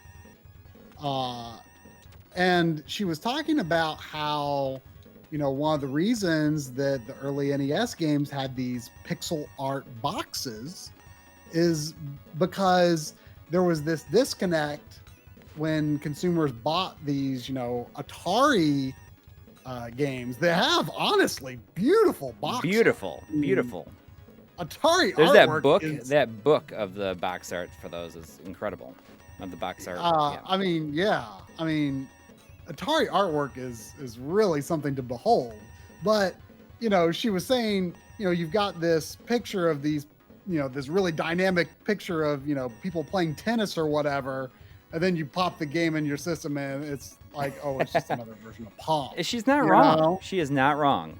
So, you know, so they were, you know, NES Tennis and NES Golf and all these other games, you know, they were these pixel art boxes because they wanted to make it look like something you want to buy, but like also tempering your expectations. Like what you see is what you get. So if you thought it looked cool on the box, the game looks exactly the same. And it's interesting to consider that they had to think of that back in those days, given, you know, the retail environment that really didn't want these video games. So it was an interesting video. It was like a edited webcam interview down to like 26 minutes or something. I think it was Ars Technica was the channel, I think. So I just got a warning on here saying your stream's current bitrate is lower than the recommended bitrate. We recommend you stream using a bitrate of 4,500 kilobits per second. So I guess I'll... Well, I mean, I'm sure you're streaming above that, but your internet must be having a little... I don't think that I might not be. I'm just like cheesing my way through this. It's okay. I mean, are you dropping frames in OBS? No, not at all. I mean, it looks fine. I mean, I can see a little compression here and there when it's moving, but I mean, in general, it looks fine. I mean, you know, since I got my new modem and router, I've actually been slightly trying to increase my bit rate. I mean, before, you know, when my internet worked well enough most of the time, I was trying to stream at about 6,000 kilobits per second. Mm-hmm. I've tried pushing it to like, you know, 7,000 or 8,000, which, I mean, especially for retro content, I don't think there's any real need to be much higher than that on a stream, at least. Yeah. You know, for videos, sure, go higher, but for a stream, I think it's okay. modern games might be nice if you could push it a little higher than that, but I think most of the time they look fine. I always love this music on this level. Bump, bump, bump, bump, bump, bump, bump. I mean, some of the music in this game, it totally sounds like porno music. It just does. I mean, this one. I mean, Do you think that's what Yuzo Koshiro wants to hear? I don't know. Make him happy or not? I don't know. Hopefully, he wouldn't find that offensive.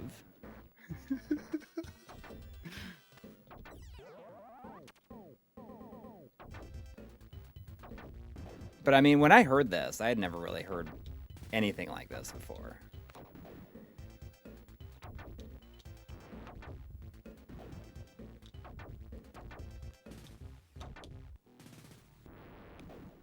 It almost uses the sound effects as part of the music. I've always been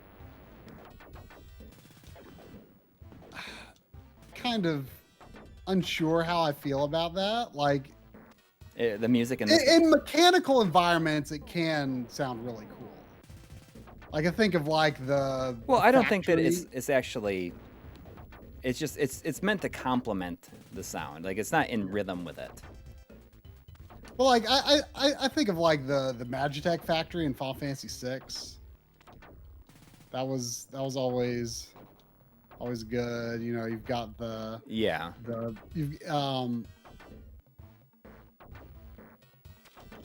you've got like the kind of like pickaxe sounds in the music and the Crystal Caves and Donkey Kong Country 2. But then there's like other times where like I got bump, bump, bump, bump. The blowing wind is like part of the music, and it's not really part. It doesn't like fit into it musically, so it always kind of annoys me when like that's like actually on like the CD soundtrack where you kind of got as part of the music. It's like, well, I want to hear it without the, Wait, the World of Ruin music, or another one. Oh yeah, I mean, I wasn't thinking of that specifically, but yeah, I mean that would be. I always hated that about it. Yeah, it always starts off with that. Yeah, I mean, like it's not really even. I mean, it's not a track that I would like listen to anyway. Yeah. But I mean, there's like I was like. I want to think there's a couple of tracks maybe in Donkey Kong Country 3 that do that. There we go. Yeah. I can't remember if like Big Boo's Haunt in Mario 64, if that has it built in. If you use the jump magic in this room, you can skip quite a bit of it. Yeah. Well, I mean, I've still skipped a whole bunch.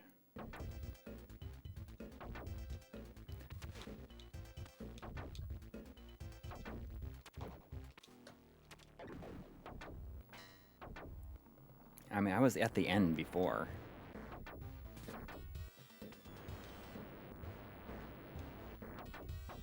I mean, it's right there.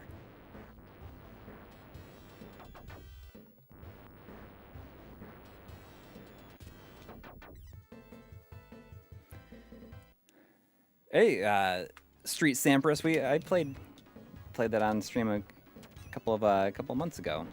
It was a lot of fun. Yeah, it made me a lot less afraid. Yeah, this game is way harder than that. How? I mean, this game has a life bar. Yeah, but it's not that bad. I mean, you saw me. Vanessa said with SPC players, you can edit channels to not play those effects. That's how I got Death Wind from F-Zero to have a track without the wind noise.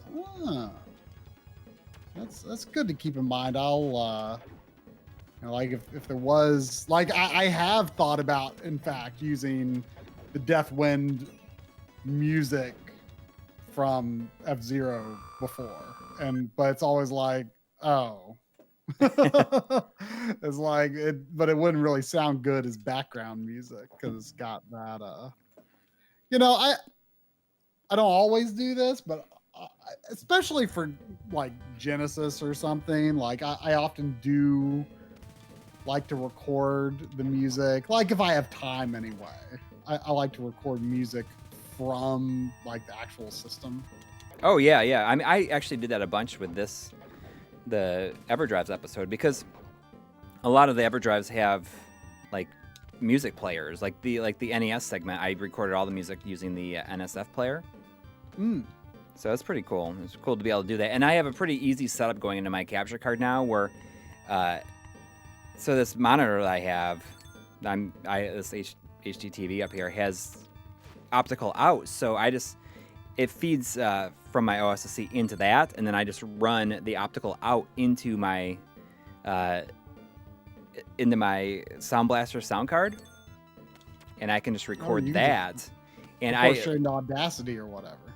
Well, yeah, but even better is what I do. What I've kind of gotten into doing is I can just record directly to my editing timeline, like as long as I need it to be. Yeah, I mean, it's really nice to actually record the music from the system, especially when it comes to, older music that's not like, when it comes to like PS1, PS2, whatever, I mean, you can pull the music from wherever. Often I like, if I have the actual soundtrack CD, sometimes I like to pull it from my own. Yeah, I mean, sometimes I would go, like, I use Zophar's domain a lot. They have, like, it uses like the emulated music. Right, they've got all the NSF files and stuff. Right, but they just use like the output, like record the output. So they're usually like pretty long, but the thing is they use emulation to emulate the the sound of it. So sometimes it won't be perfect. So that's why I think it's nice to just go ahead and use the actual hardware to do it. Well, it looks like you gave Vanessa a bit of a nostalgia rush bringing up Zophar. Oh, Zophar's, I mean, I thought it was long gone. It's been around forever. It's been around forever, and I go there all the time. I get a lot of music from there, and I feel that I get so much out of it that I support Zophar's domain on Patreon even. Oh, I didn't know they had a Patreon. Yeah. Not a lot of people seem to support it, but I feel that I use it a lot that it's well worth supporting. Especially since it's been around. I mean, it's been around since I was in college. Yeah. I mean, it's been around for at least, like 15 years. Like, I mean, I guess I remember going there when I lived in the dorm, because I would get this program from there where I could extract video from PlayStation 1 games. I wonder. I wonder if that's where I got that too. Like there was a great program for it, and like I couldn't find it again at some point, and I started, once I dug it back up from my own computer, I just started copying it from my own computer, because like I was afraid like I could never find it again. At the time, I thought it was like completely uncompressed. Like I thought it was like the exact replication of what was on the disc. I thought it was just literally just pulled from the disc. I wondered though now if it was actually re-encoded in some way. I don't know. Or if it was just, put into another container format or whatever that the computer could read. I really don't know how that worked. I used it to rip FMVs from Final Fantasy 7 and 8, and I made like my own trailers for them. Like they were purely FMV trailers, but like I was really proud of the Final Fantasy 8 one. Like at the time, I thought it was like the best thing I'd ever done. I did something like that with Metal Gear Solid, like with my first ever capture card. Mhm. And man, I would love to see it. I would love to see it now because I like recorded an entire playthrough of the game. You know, I think the first video I ever captured, I've probably said this before. I don't know for sure if it was the first thing I ever captured, but it may have been. It's certainly the first I remember for sure. You know, Why I am having got such a hard time with this. before going to college, I wanted to get, you know, a good computer that could record video. You know, I put a ATI All-in-Wonder card in it. You know, I hadn't really had a decent computer up until then. And even then, it wasn't really like gaming quality. It was definitely geared more toward capturing video, editing video, using Photoshop, I guess. I don't know why I'm having such a hard time. I never have a hard time Oh, with this this level. section is pretty tough, I think. Yeah, Good Vibe Collection says that Zophar's Domain has been around since at least 1998. See, I was going to say, oh, it's been around for at least 20 years, but there's something about it just like that. Seems like such a large amount of time that I was hesitant. But yeah, I mean, I was definitely, like, I feel like I was like in community college. Going there. Kurt Emmerfall checked the backloggery archives, and it looks like I did not have Godzilla. Oh, okay. I don't know if it was one of the streams where Drum and I was playing together. Like he may have been playing a ROM at some point, so he could have possibly had whatever he wanted. But I was playing my own cart for sure. So thanks for checking on that. It looks like the ATI All-in-Wonder was a blast from the past for Destiny FOMO too. Well, mine was an STB something or other. I'm pretty sure that it only had composite and an RF input on it. Mine had composite and S video. And I don't remember if I had an S video cable yet. I probably didn't, but I might have. At the time, I wouldn't have had any other way to use it. But anyway, a friend, you know, had to make some sort of, you know, argumentative essay. I don't know exactly what the term was, but you know, this was like senior year in high school. And I'm just making a run for it. He had to make some. This is so stupid. I've never had such a hard time with this level. Some sort of argumentative essay or presentation, I think. So he wanted to have video from Finally, jeez. Conker's Bad Fur Day and maybe some other violent games. I can't remember. I only remember recording Conker's Bad Fur Day. But you know, his whole thing was, you know, it was about video game violence, and you know, video game violence isn't bad for you. You know, whatever the argument that a you know, a teenager in who felt personally attacked about whatever you know, a 17-year-old in 2001 or early 2002 would have said, right? Yeah. And so I remember capturing some gameplay from Conker's Bad Fur Day so he could put it in his presentation. I specifically remember it was like the scene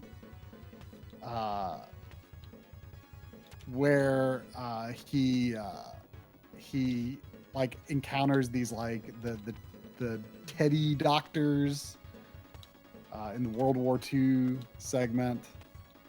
He like, you know, he like catches them just like kind of talking to each other, and then they're like, "Oh wait, quick, back into character!" You know, and then you know, footage of then him proceeding to blow them up into fluff. Probably record more than that, but yeah, it's weird to think that the first game I ever captured. At least the first I ever remember capturing.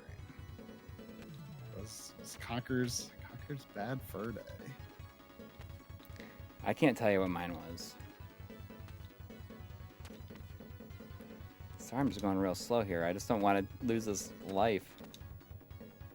And I'm just dragging it out. I mean, here. this is a pretty easy boss, but you do have to use some caution. Yeah, well, I'm just so close to like one hit, I'm dead. Yeah.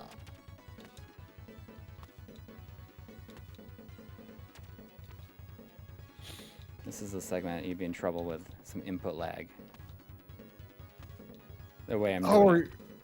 Wait, are you not playing on your PVM? No, I am. I'm just saying it would be. If there was any, I would not be able to do this part with the with 1 bar of health. I'd probably mess it up. Wow.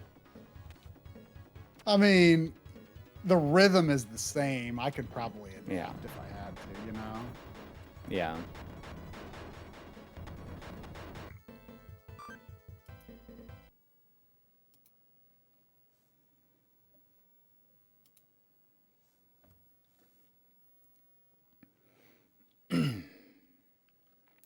All right, so this is Corpse Killer compared to Night Trap. That was a digital pictures game that was converted by Screaming Villains. yeah, it's available. It's for sale on the Switch starting Friday. It started on Friday, like this past Friday. Yeah, I saw that. I mean, I didn't really look at it because I already picked up the PS4 version. And I was really bummed because, like, I thought it had Move support, and I move support, and then I found out that I assumed that it was like, I don't know why, I just assumed it was a 2-player game. And I was like all ready to like, I was like gearing up to stream it. And I'm like, oh, it doesn't have move or 2 players. But I'm still looking forward to playing it. I'm sure it'll be fun. But you know, this is very similar to to Shadow Dancer. You only take damage if you actually get attacked, or if you just take damage from like an actual attack. But if you just like touch them, or you only get knocked back. Yeah.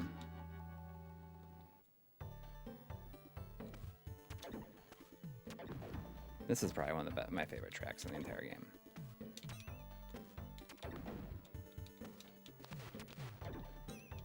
This game is pretty hard even on easy. Corpse Party's on limited run now. I didn't see that. No, it's got to be not Corpse Party. Corpse Killer is on there. Oh, Corpse Party is. Are they doing Corpse Party? That's like it's an X-Seed game. It seems like they would do it themselves. I remember like. Oh,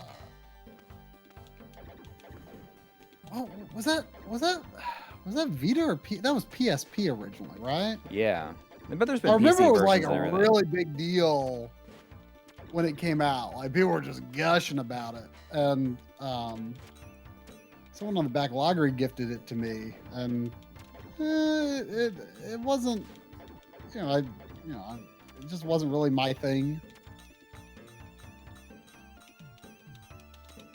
Gaming Blows is asking if we voted. I voted the second day that was the second day that early voting was available, and I had no idea there was even a possible thing to do to go early. Maybe it was just like made such a big deal about, and I will never not vote early from now on. Because it was just like a breezy experience. Wow, I can't believe you made that jump in like 2 attempts. Oh, that's like one of the, that took me like 15 minutes. I remember I normally just like ran through this before. Like I didn't bother attacking the enemies. See the signs. You're doing exactly the same thing as I did last level. See, I think I was probably too methodical on that level, honestly. Pretty sure there's like a because I feel like if I took it a little faster, it would have been better. But this screen for me, for sure, I found to be a lot. I found to be a lot easier to just run through. I thought this subway level was one of the easiest parts of the game, actually. Yeah, I mean, Like- this one's a lot easier than. Like the enemies, at least like the, as long as you're careful and look out for the beams, you're Right. fine. But the enemies are just like placed in like the absolute easiest locations. Like they're rarely placed in a spot where they actually can really harm you. Did I fall behind on donations all of a sudden?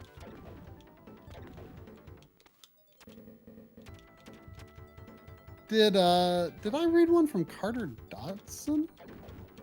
What does it say? Oh, there we go. I see John DiLoretto is saying this is the best game on the Genesis, and it's like definitely probably top 5 for me. There's just something about like early Genesis games compared to later Genesis games. I just think is so much better, especially like that first year of Genesis games is amazing. I'd rather play almost anything from the first year of the Genesis than anything else. I mean, I Contra Hardcore and Rocket Knight Adventures are easily my top 2 Genesis games, and those are definitely later. But no, I did miss Carter Dodson's donation. Thank you. Saying I turned the stream on expecting Ghouls and Ghosts and find y'all playing Revenge of Shinobi and Zophar's Domain is still around. And a little mind blown emoji there. Well, yeah, I mean, Ghouls and Ghosts went a little bit quicker than I thought it was gonna. There he is. I mean, I had faith that it would not take long. And then there was also a $5 donation from John DiLoretto saying, loving the stream, guys. Any tips for the Analog NT Mini? I'm going to be getting mine this month. Nice. I thought that the Noir? Oh, the Noir, yeah. Is that shipping now? They said that soon? they're supposed to be shipping at the end of the month, or in the month of. Since the interface is completely... Yeah, I don't know if we're gonna have anything to offer. I mean, I mean, it's got interpolation, so I am I'm excited, but no... I'm sad that we don't have one.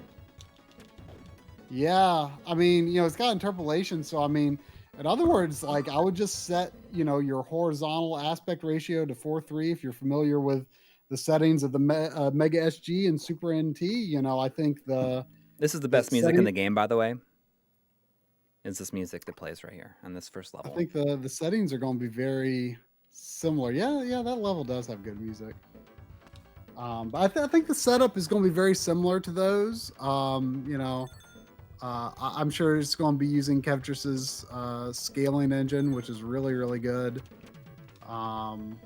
So yeah, I mean, I wish I could say more, but I think you're pretty free to scale them however you want, thanks to the interpolation.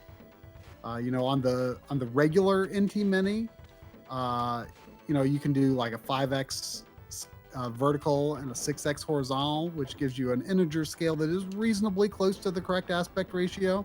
You might lose some. You might lose a little.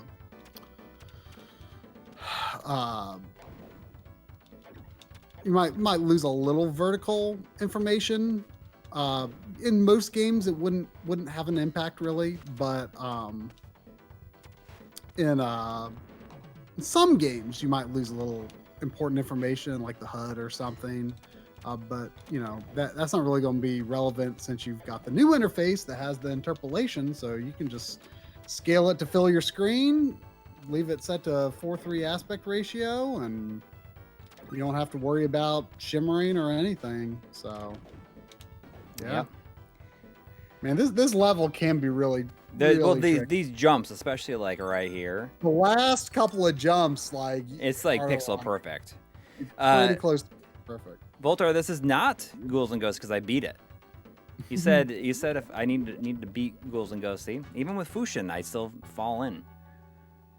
Well, you can't see easily enough to do your double jump. Yeah. I want to say that it's kind of not safe to do it there. It's safer to actually just do your best double jump. Yeah, I mean, you beat Ghouls and Ghosts on professional both loops. Yeah. So someone says, "Oh, this has amazing water," and this right here, like this, the water, that's like back of the box screenshot worthy. I think. I mean, really, there's not that many frames of it, but it is like artistically, the frames look very nice. Yeah. There was also $5 from Zane's dad saying, "Greatest stream ever, my 2 favorite Genesis games." And I mean, it sounds like you may have similar tastes. Yeah. I'd like to know what your opinion is on Golden Axe, which is also an awesome game on the Genesis. I need to get back to trying to finish that. Like the final boss, like the true final boss, is like a load of garbage. It is so unfair because he has the same spells you do, and there's no dodging them. Nope.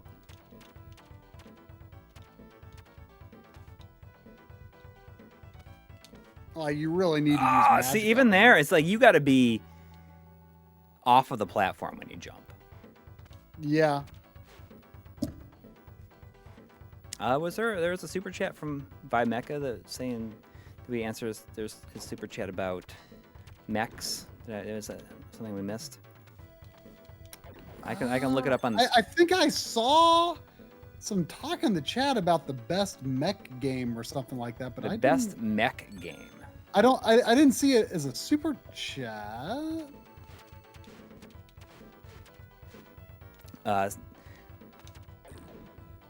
Speaking with Voltar in the chat, I installed his enhanced audio mod in my top loader NES. I've been kind of getting myself back into soldering again, like doing some little things.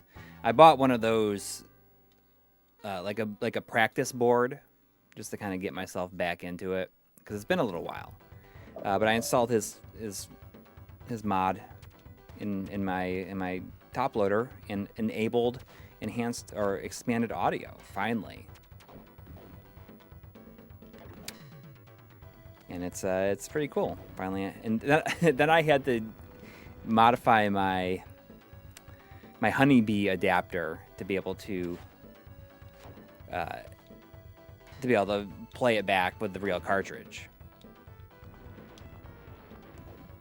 And that took me longer than anything else because there's a lot of information out there that does not say exactly what I needed to do. So with the top loader, with a front loader, you only have to for a Famicom to NES, you have to go like from pin 46 on the Famicom side to pin 51. Or is it pin 50? It's 54 on the NES side. But with the top loader, I guess I had to go from 46 to 51, and then 51 to 54.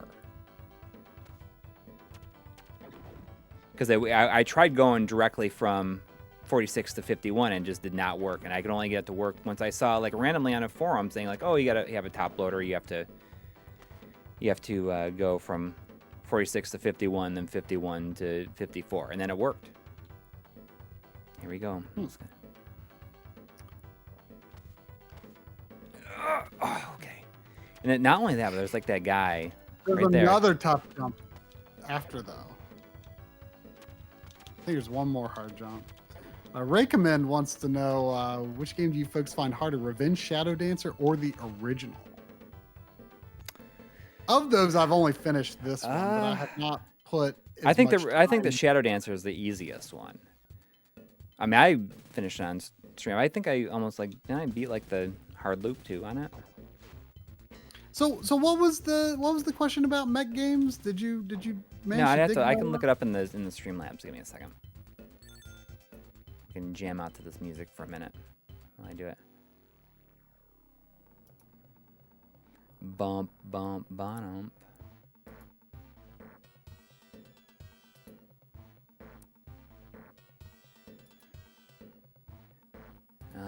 But Voltar designed this audio amp that just like slots in. A lot of people, like the way they would do it before is they would take like a resistor and run like a wire to the NES RGB, but this like puts it all in one little easy 2-point solder thing, and it like literally just like fits into like a key into the spot. It's kind of awesome.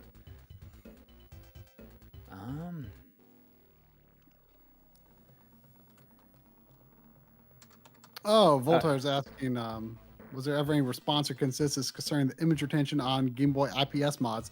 So the most common response from people who seem to know what they were talking about, they said that a lot of like IPS gaming monitors have this feature called overdrive, and I was kind of unclear on whether those monitors may or may not let you adjust the intensity of this feature. But it sounds like it is designed to reduce the, you know, the pixel response, like Well, no, maybe beyond the but monitor's means. But the thing is, I guess I did some research on it after, and like the overdrive is what was causing the image retention on my IPS computer monitor. Oh, really? Yeah, if you have you can make a change, like a setting change in it for like pixel response time. Like like for games, like you think you'd want like, oh, you'd want to just automatically select fastest, and I think that's what makes that happen. Interesting. So it sounds like it's trying to defeat some of the limitations of IPS in a way that really doesn't work By well for overdriving video it. games. So yeah, there was that image retention, like the motion based, like the flicker based image retention. But then there was also like that weird ghosting. That was, I guess, what I was referring to when I was talking about overdrive. Apparently, it can make some of that sort of that weird, like almost analog like noise on certain scrolling patterns. People were saying that looked like overdrive effects. So it sounds like this overdrive is something that's just IPS trying to, you know, overcompensate for its weaknesses in a way that kind of doesn't work very well, at least not for the kinds of, I sure wouldn't use That's like the worst place to die. I wouldn't pick that kind of screen technology for the kinds of content that we would like to run on them, you know? Yeah. So really quick, the donation was $5 Canadian from Vibe Mecha, saying, "Can't wait for the next Armored Core game. What are your favorite games with mechs or mecha?" I mean, the one that always jumps to mind first for me is Cybernator. Yeah, Cybernator, like anything with like the Assault Suit series. But especially Cybernator. I mean, I do not like Target Earth that much. But you did like the remake. I like the remake because the remake plays like it feels like Cybernator. Yeah, well, I mean they kind of dialed it in with that one, and I would agree with you. I mean, I like Target Earth for nostalgia reasons. Don't feel that it's a very good game. it's exceptionally difficult. I really wanna play more Steel Battalion. I mean, that was pretty fun that one time. One time I streamed it, but it obviously, I think it kind of requires a bit of a commitment. Yeah. To get through it, and I hadn't gotten there yet. There was 699 Canadian bucks. Thank you from Brinstar. Saying just got the GC loader today. Woohoo! Highly recommend it. Yeah, and I got mine set up as well. You know, the thing that kind of screwed me up was I was renaming the wrong file for Swiss. Like, I think you have to. I think is it the .iso instead of the .dol? Yeah. And Because for some it's just reason, like I didn't a see the boot disk. .iso, like you have to rename it to like boot.iso. And for some reason, I didn't see the .iso version. I just saw the .dol version. I'm like, oh, I just have to rename .dol boot.iso. It didn't work, and I couldn't figure it out until I realized, oh wait, there's also an ISO folder.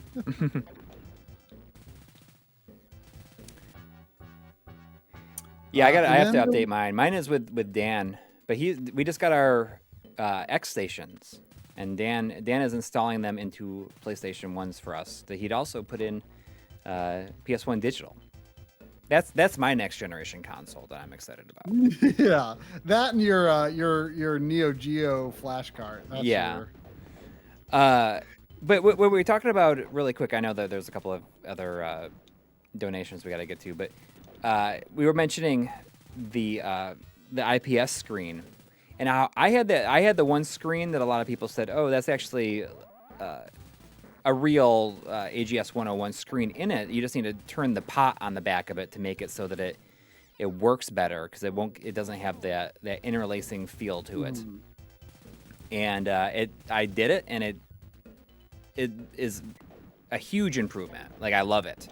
But the thing is, like, I don't know if anybody else feels this way, but I feel that the reproduction shell Game Boy Advance that I had, like, it just not feel right.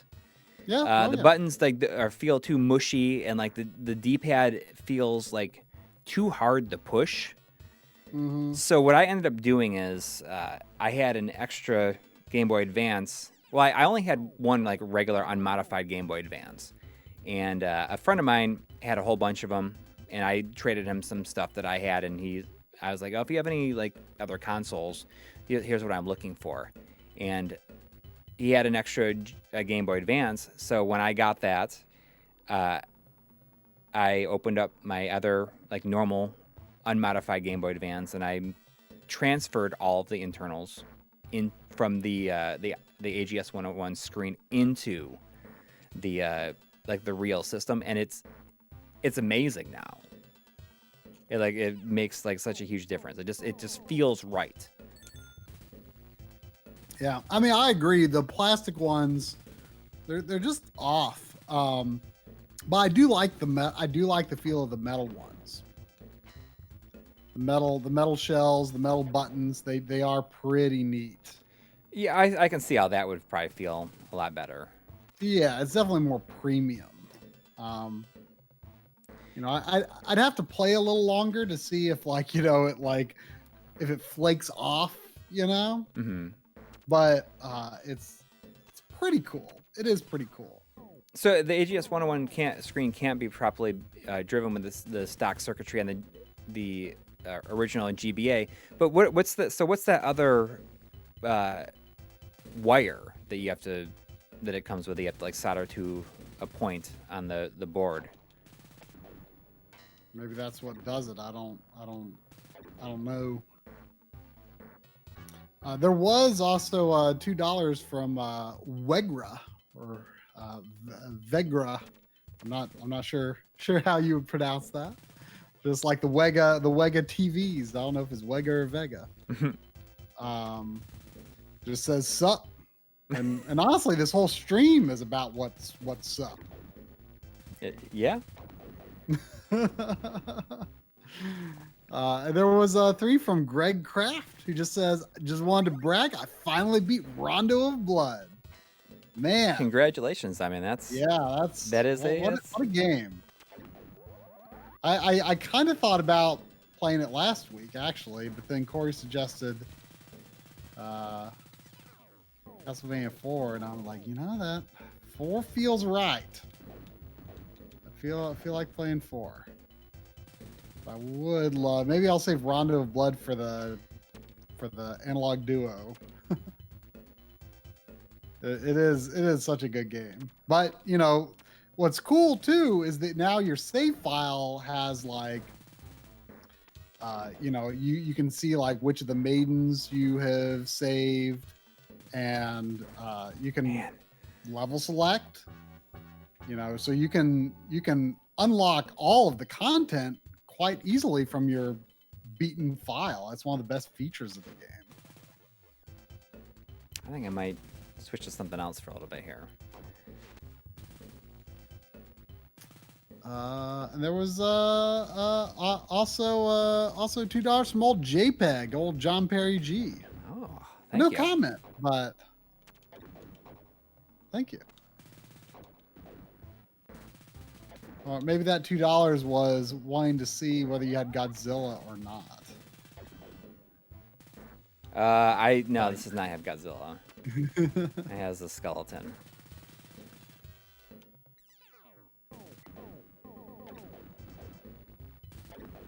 Does anyone else have anything that they'd or any early Genesis games that they'd like me to put in? What's your most recent acquisition? You were eyeing a Chicky Chicky Boy. You know, I was very close to a Chicky Chicky Boys, and I kind of regret not getting it now. There was one going. It has is complete, and it was $150. So I watched it on eBay. I was like, I'm just gonna watch see what it goes for. And you know, when it doesn't sell right away, you always get the seller's making an exclusive offer for you.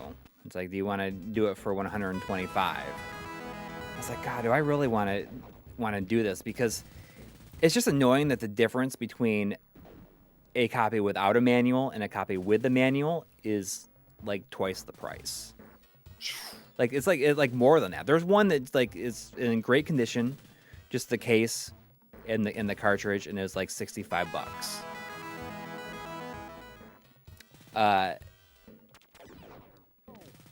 You're not going to do it though. I don't think you're going to. No. I mean, I looked at it yesterday. I don't think you're going to do it. No, I don't think I'm gonna. I mean, what do you mean? You should just go. I mean, just get it over with. No, I'm not gonna just get it over with. I have patience. I have patience. Yeah, but prices can continue to go up. Well, that's exactly it. I was talking to Henry Clark about it. He's like, I have a friend, or I know somebody in a group that has it, and he said he would sell it for $160. It's like a great copy. And he says what he's really doing is he's waiting for a little while to see if one goes for $200, then he's gonna see if he can get more for it. So that's it's such a slippery. I don't know, that 125 is sound pretty enticing. Well, now, but it's gone. It went. Wow. It's sold. So, I mean, I'm just gonna keep on watching. I'm gonna see what happens. You know, there was $5 from EB Chill 2 again, saying, can you do an RGB 200 video on the Atari Jaguar for Lord Voltar? You know, our good friends John Linneman and Adi, want us to get on out to Germany for Jagfest sometime.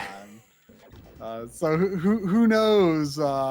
Someday when we can actually travel to Germany, maybe we'll shoot a documentary on Jagfest and do an RGB episode to coincide. I feel like a Jaguar episode would really have to be a group effort with John. Yeah. Voltar, I was talking about Chicky Chicky Boys. Chicky Chicky Boys is I've kind of had this small little collecting goal. I don't really have a lot of collecting goals, but somewhere along the way I decided it would be fun to purchase all of the black grid box Genesis games, basically all the first party Genesis games until they started doing all the red boxes. And now hold on a second. I've kind of forgotten by this point. Are you including the small grid along with the big grid? It started out as the big grid, and then I was like, well, I'm just going to do the small grid too.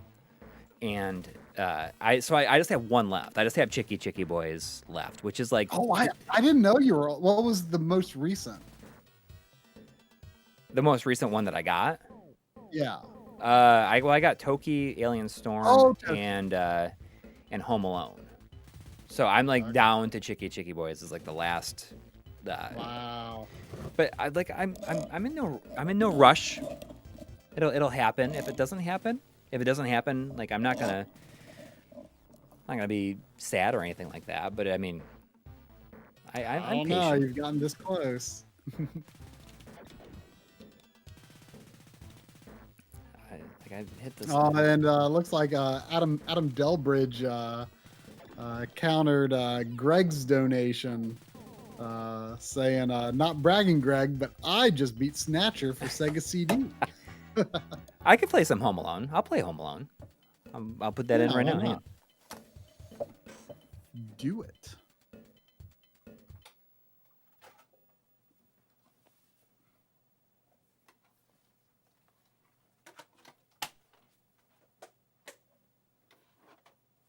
I see Gaming Blow's donation, but I'll wait for Coury to come back to read that.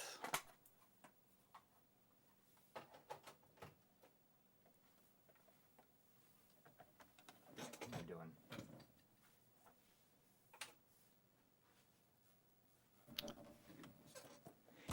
But I streamed Cheeky Boys. I really liked it, but I'm pretty sure I don't have a manual.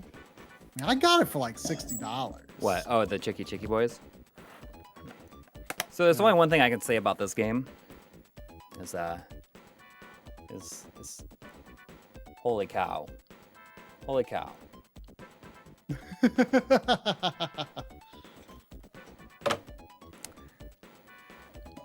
Holy cow. Have you ever seen Behind the Mask: The Rise of Leslie Vernon? No. Really? Oh, it's amazing. Do you know what it is? I don't.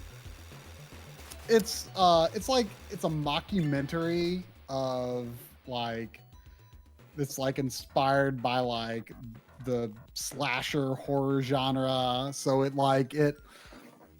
it's following this guy who is like he's going to be like the next Jason Voorhees basically. And he's like, talking about, how he's all prepping for, his big night, playing it out and like, sort of the rationale behind a lot of the genre tropes and stuff like that. This is how I like to play games right here. But anyway, just rewatched that last week, and I was doing what you do after a movie, and looking up the Wikipedia article and clicking through the links of the actors and stuff, and the main girl in it, who is like she's like the reporter that is like the main documentarian in it. She was like one of Macaulay Culkin's like siblings or cousins or whatever in Home Alone. Oh, really? Yeah. It's kind of random. I'm kind of surprised you haven't seen that. It's really good. It's pretty funny. It's got Robert Englund like kind of in like the Loomis style role. Oh, that's fun. Yeah. Oh, so I gotta put these traps around. Voltaire, it's called Behind the Mask: The Rise of Leslie Vernon. It's on Netflix right now. Or no, it's free on Amazon Prime.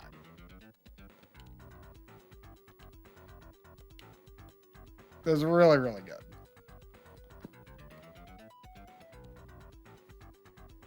But anyway, Gaming Blues. We got a bit of a stream of braggers going on. Although he says not bragging, but I've beaten Prism for real. For real. I think that is brag worthy, to be honest. Yeah. MacBat is definitely worth it. I actually saw your comment and I was going to comment on it, but then it was like right when Coury came back and I got distracted.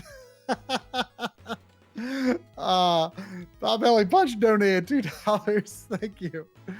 Saying I'm spending $2 to ask if McBat64 is worth $2. Okay. McBat. I feel like McBat64 was like the best $1.99 I ever spent. Maybe not, but it's up there. Certainly the best $1.99 I've ever spent on a video game.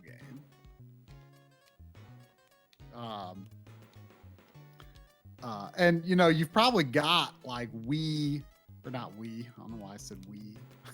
You've probably got like those like Talk about that Wii. those star credits or whatever you get. You know, you probably got enough to even bring the price further down, or maybe for free. You know, the loyalty points, whatever. I can't remember what they're called. But yeah, I mean, you know, there's nothing to it really.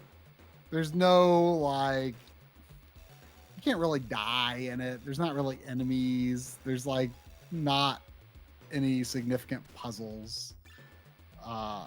It's very straightforward, but boy, it's pleasant. You know, you can 100%. Look at this setup right here. Like less than an hour and a half. Wow. I don't like how the TV is not centered between the speakers though. That kind of bothers me. Well, there's a lot of serious stereo equipment. Oh yeah. I just think the TV needs to be centered.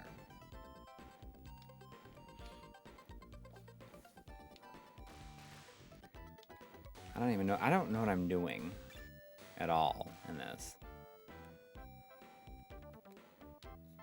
Looks Whoa! like there's like There he giant is. hams on that. Oh, couch. jeez.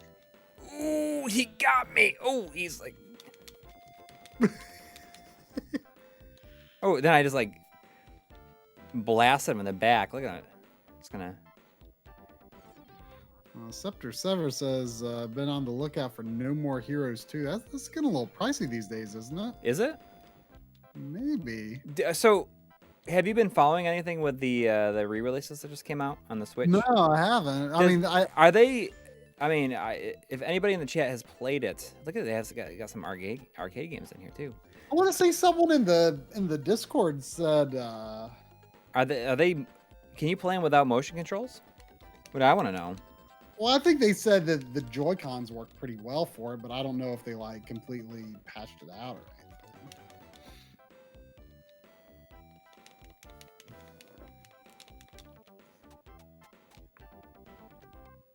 What do I do with the tire? There's like no sound effects. There's just music. What line of work did Mr. McCallister do to be able to afford all this? Did the movie never clarify that? Yeah, I thought he was like maybe like a lawyer or something like that. He seems like he would have been. Yeah, probably just some boring, stereotypical rich job. The wet bandits have now looted the mansion. The house is now flooded. It's now flooded. Just because it got robbed, it's flooded. It's been so long since I've seen the movie. Oh yeah, I think I watched it with my kids last year. I watched it. I watched what was the series on Netflix called? The Movies That Made Us. Yeah. I watched There was that. one on That was pretty cool. Like it's actually kind of crazy to think like how difficult it was to get made. Like just like lots of studio. Like the studio was like not that into it. Yeah. Because like they thought that like movies just like featuring some kid was just like too big of a risk because you didn't have like a big like name actor on it. Well, I did watch Ghostbusters with the kids for the first time. Oh, did you get through it? I thought you said that they were kind of not too sure about it at first. Oh no. They were definitely this. I think it was something else that was the case. They were unsure on. But no, we watched Ghostbusters and they loved it. I mean, they thought it was amazing. Did they Monty think watched it it was, twice actually. did they think it was funny, or did they just think it was like cool?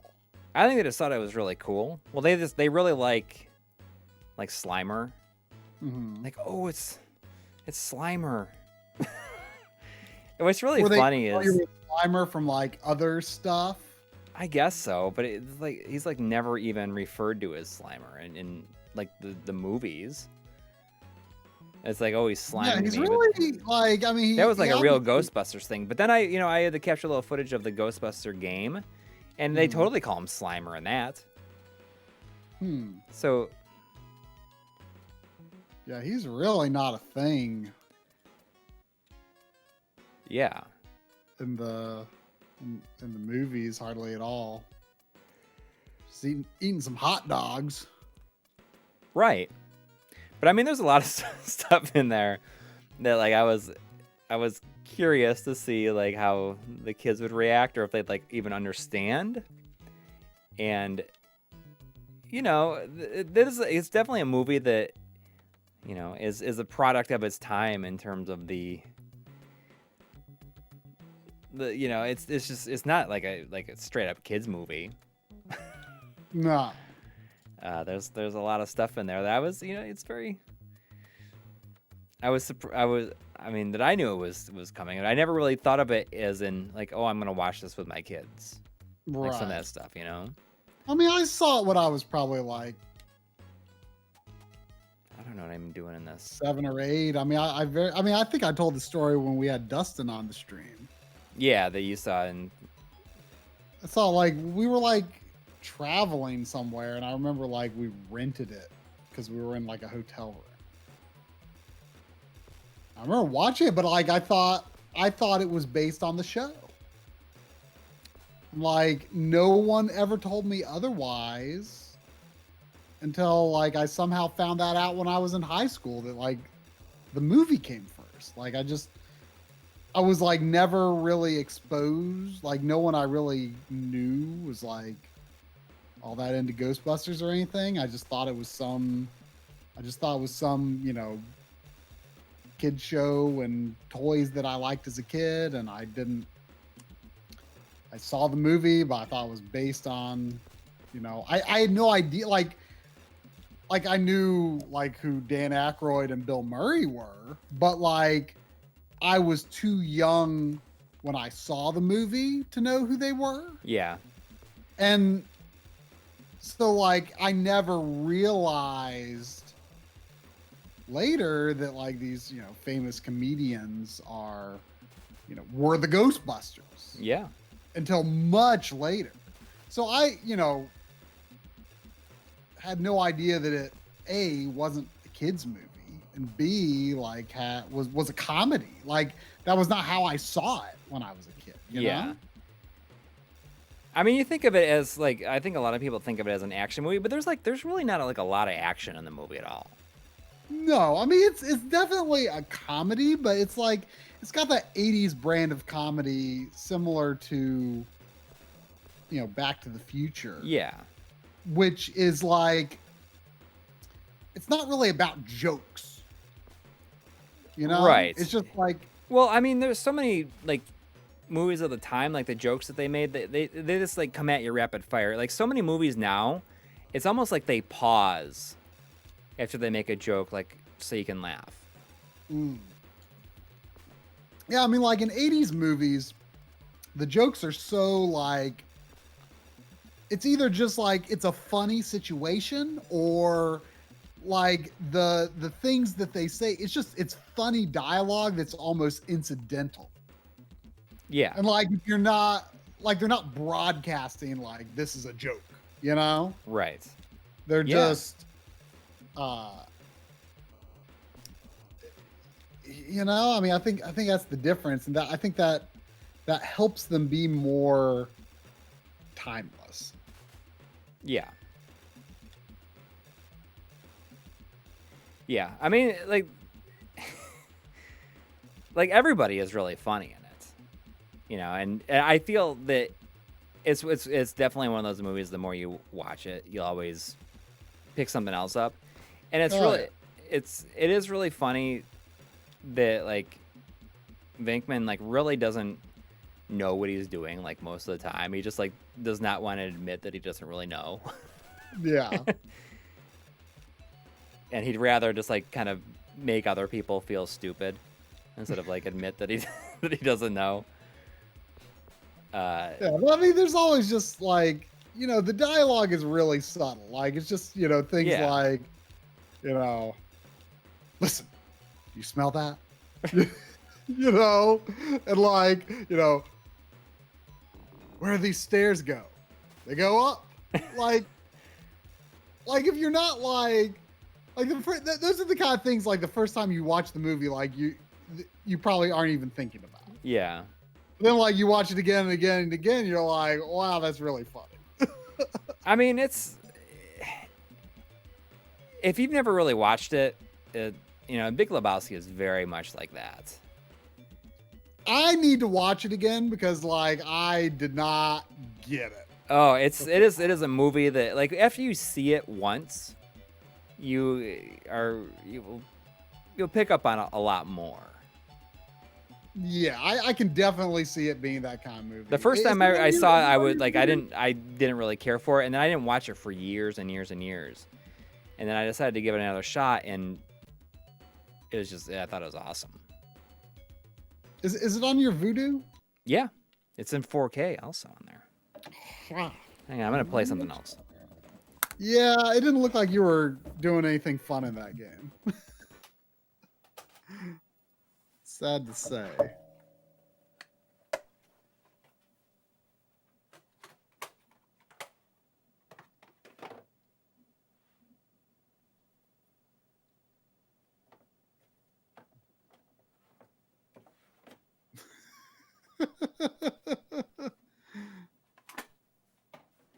Joe says,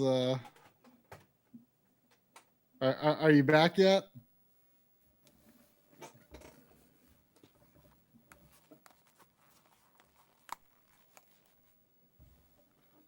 Are you back? Yeah, I'm back.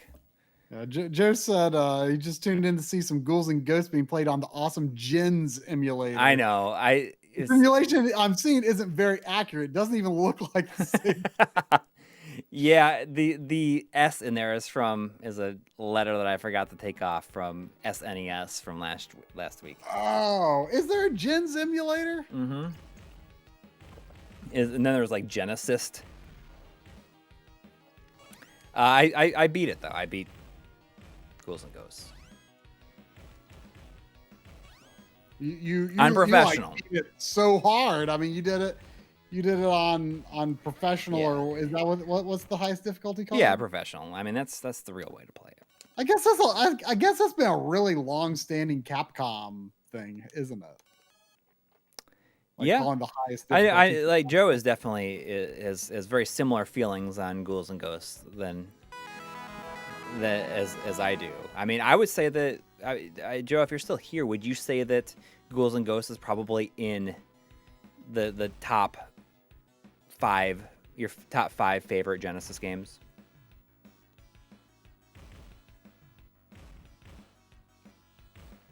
I mean, it is a game that I feel is, for me, is like almost infinitely replayable. Oh.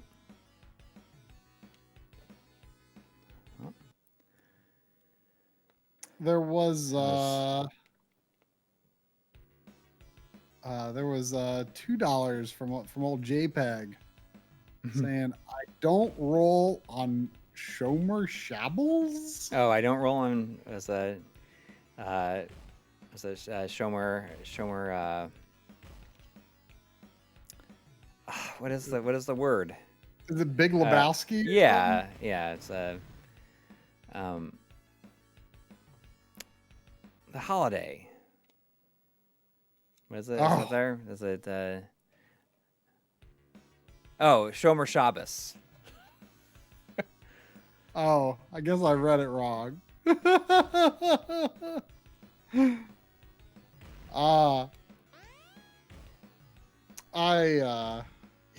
I watched that, I want to say that was like real early in and like I'm video looking at the streaming chat and I days. keep on.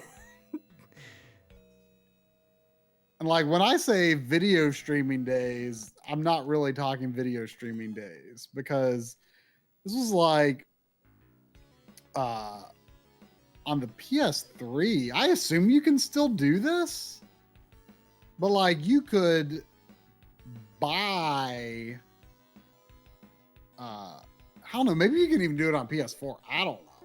But you could like either buy or rent movies on the PlayStation Store to like download. And like if you rented it, you had to play it within like 24 hours or 48 hours or whatever. But I rented a bunch of movies that way. I really got into it. So that was like not streaming, but essentially the same experience, right?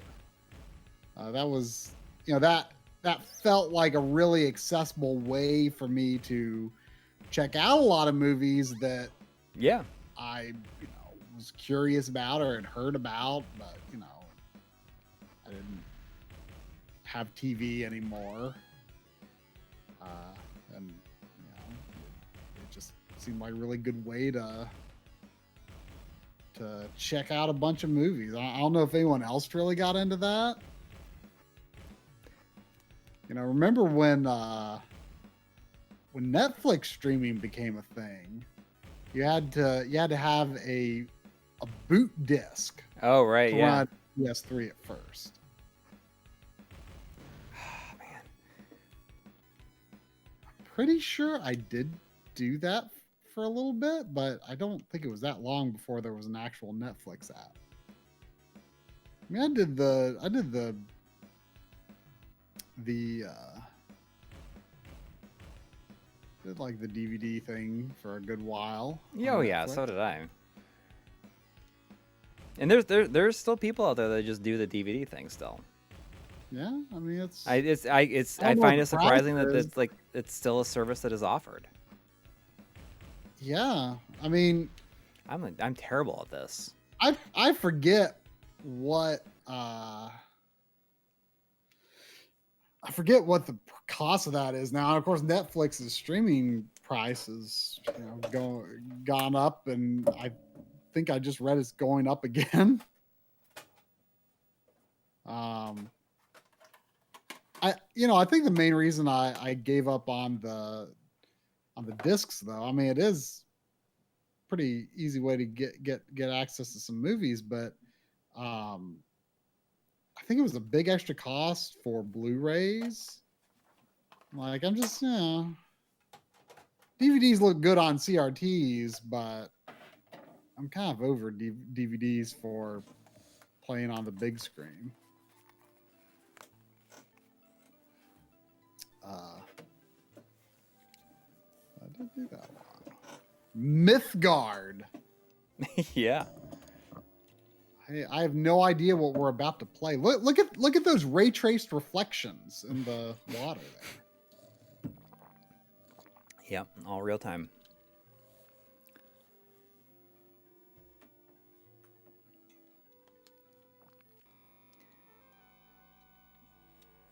Don't really understand why movies still get released on DVD. I mean, there must be a bigger market for it than you think. I mean, I bet a lot of people still just have a DVD player. I bet it's a bigger market than you think.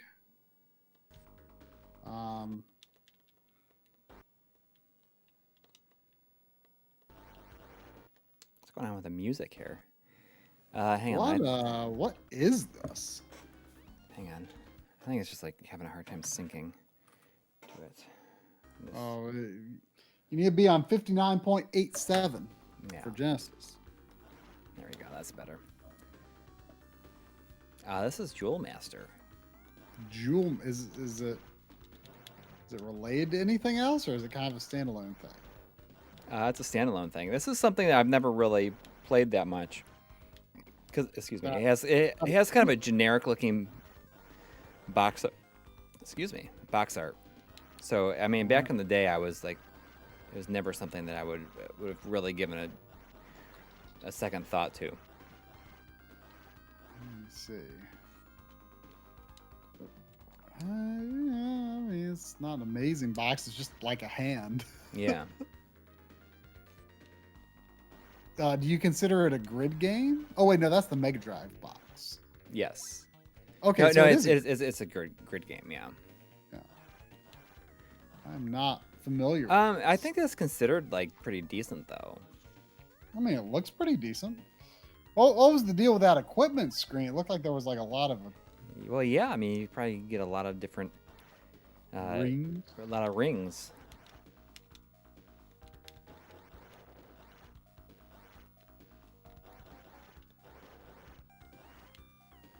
I like that when he walks though, like his upper body like just like does not move at all. I mean, that's how I walk around. I just Do you do different attacks like with different buttons, or do you like change what jewel you're using? Yeah, it looks like I'm. Yeah, I can put them in different hands. Well, I was like, I'm gonna speed up. Two that aren't on hands. Fireball. Okay, you can mix and match them. That's kind of cool. How? So now I can shoot fireballs. Awesome. And a barrier. So it's like you like combine, like make. I your get own it. So spell. like the A button is your left hand, and the B button is your right hand. I mean, this looks. I'm going to look this up. How long have you had this? Since like June, I think. There's been many times where I almost streamed it. It looks kind of good. How much did you spend on it? I mean, it's not super cheap. I think I spent is like 25. I think.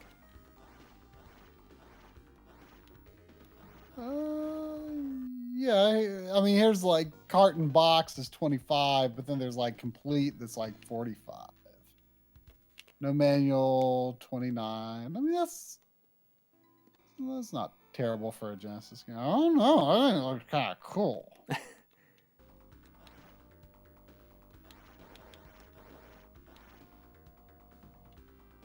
It was given some sync drops. Yeah, I mean, I think maybe it's just one of those games that. One of those games, yeah. Like has some sort of interruption on the load screen or something. Yeah, I mean, there's certain ones like they just like react weirdly.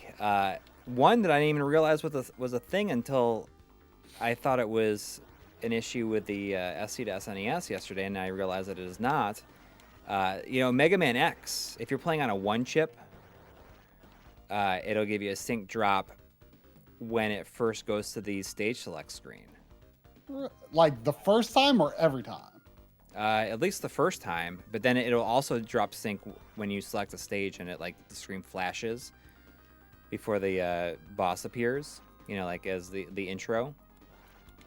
It causes a sync drop. And it does not do that on an original system. It only happens on a 1-chip. And I was looking into it, and it's like, oh, you can fix that on the OSSC by adjusting the sync VTH or whatever it is, like the VTH. And it didn't help at all for me in my situation.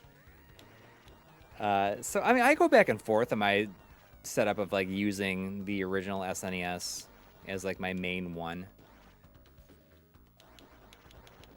Yeah, I mean, I'm using my Voltar RGB. You should pop in when you get a chance. You should put in Mega Man X, see if it gives you a sync drop. I think the only way to fix it is to use the get a de-jitter mod. But surely I've tried that. Of course, I mean that's with the mini. I mean, I tried on the mini. Unmodified 1-chip. This was on a unmodified 1-chip. Because the reason I was really trying it is because I talk about this in the video. The SC to SNES has a couple of settings that was added like 2 firmwares ago that are specifically for for one chip systems, which is actually I think is kind of neat because like you don't really hear anybody talk about it. There's one where you can lower the brightness slightly. It's just like you can go to like -8, but if you go to like -1, you get like correct video levels. Huh. And there's also like a one chip transient fixes, which fixes some of the issues that certain games have on one chip systems. Which is just kind of a neat thing about it, I think.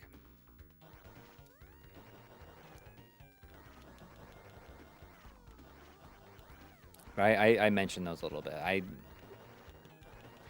was not going to originally, but then I was like, I'm just gonna put this stuff in there. Look at him. He's just like cruising around. This is like, I don't know why I'm just don't understand how to play it. Maybe.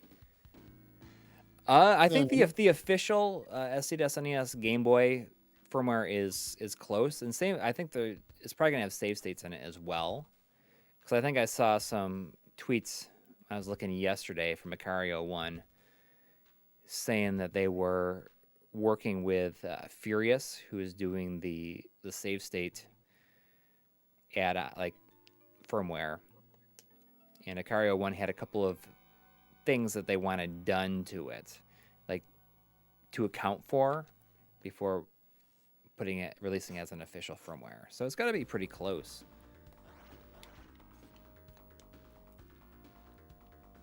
I want to put the attack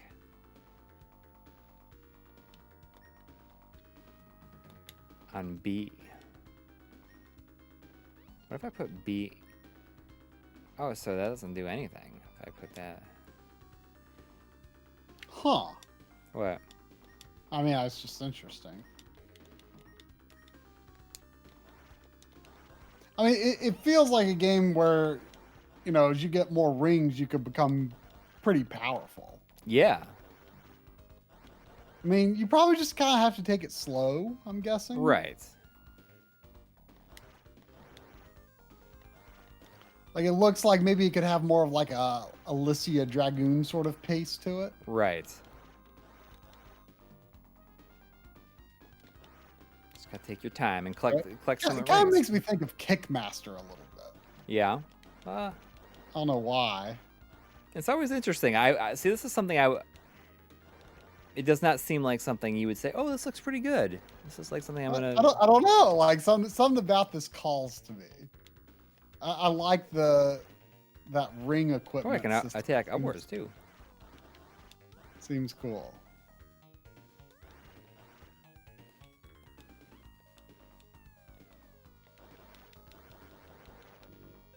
Ooh, see, okay, I just got that ring.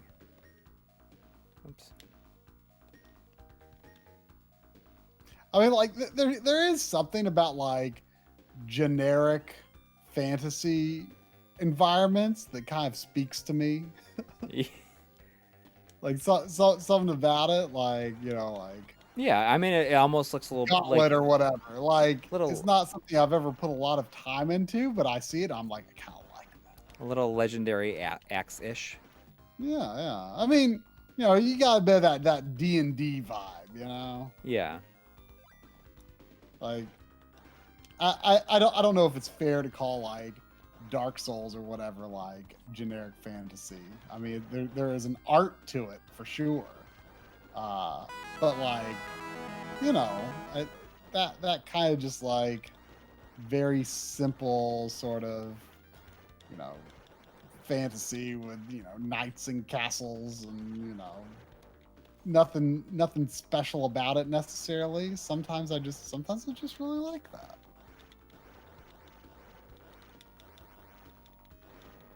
Yeah, I mean, I can see myself getting... The character does... Jeff says the character looks like he belongs at Castlevania. I mean, it does look like he could be a Belmont cousin. Yeah, he does look... He looks very, like, Richter-esque. Yeah. Or, I mean, he's like Simon with Richter colors. Yeah, that'd be a better way to put it. He's kind of a blend of the two. There was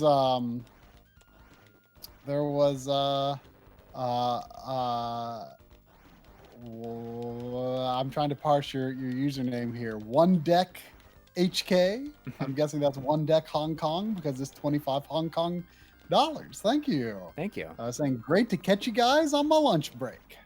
Yep. Oh man, if you are in Hong Kong, I don't even know what time that would be.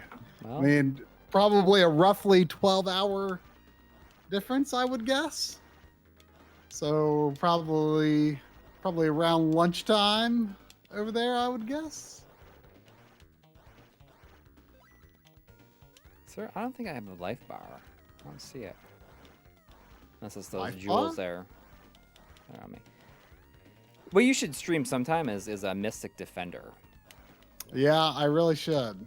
That's another one that I've definitely considered it a few times. I'm pretty. That's another early Genesis game that I think is pretty awesome. Have you? I Have have you beaten finished it? it. I beat it legit like back in the day, and it took me several days. Oh, back in the day. Yeah, several days of trying. Oh, it's 12 noon in Hong Kong. And 4 a.m. wherever Mike May is. Somewhere in Europe, Well, I suppose. It's a little bit after 11 here. I was looking at it and I said, "Oh, it's 11 o'clock. We still got a bunch of time." And it's like, no, actually, we don't. I mean, I feel overall starting the Ooh, stream, look at a little Santa. starting the streams an hour earlier, probably makes the stream more accessible to more people than otherwise. I would Yeah. guess. Every once in a while we'll get an Australia or a Japan or a Hong Kong. But Whew, it's like possibly more likely if we start earlier.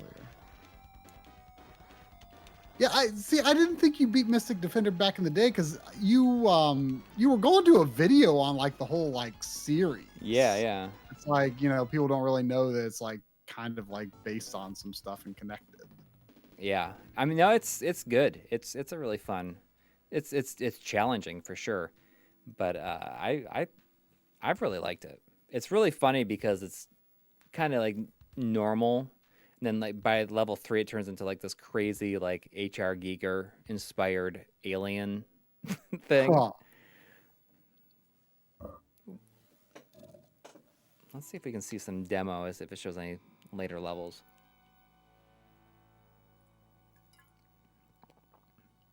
This is going to be one you're going to be looking out for, isn't it? I mean, I looked it up on eBay. I mean, it's a little tempting. I've been short on retro purchases this year. Yeah. Not been a lot of not exactly been. Oh, look at all these going rings. to the store as Earthquake. much. Look at all those rings. Oh, is this the demo? Yeah, I just want to see what there is. Oh, look, Fireball like stops them in their tracks.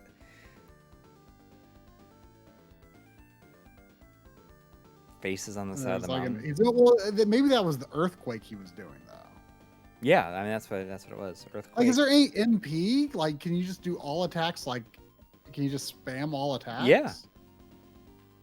Look at that. Including the one on the right, because that one doesn't have like a bar at all. No, that's not a bar. That's the health. That's life bar.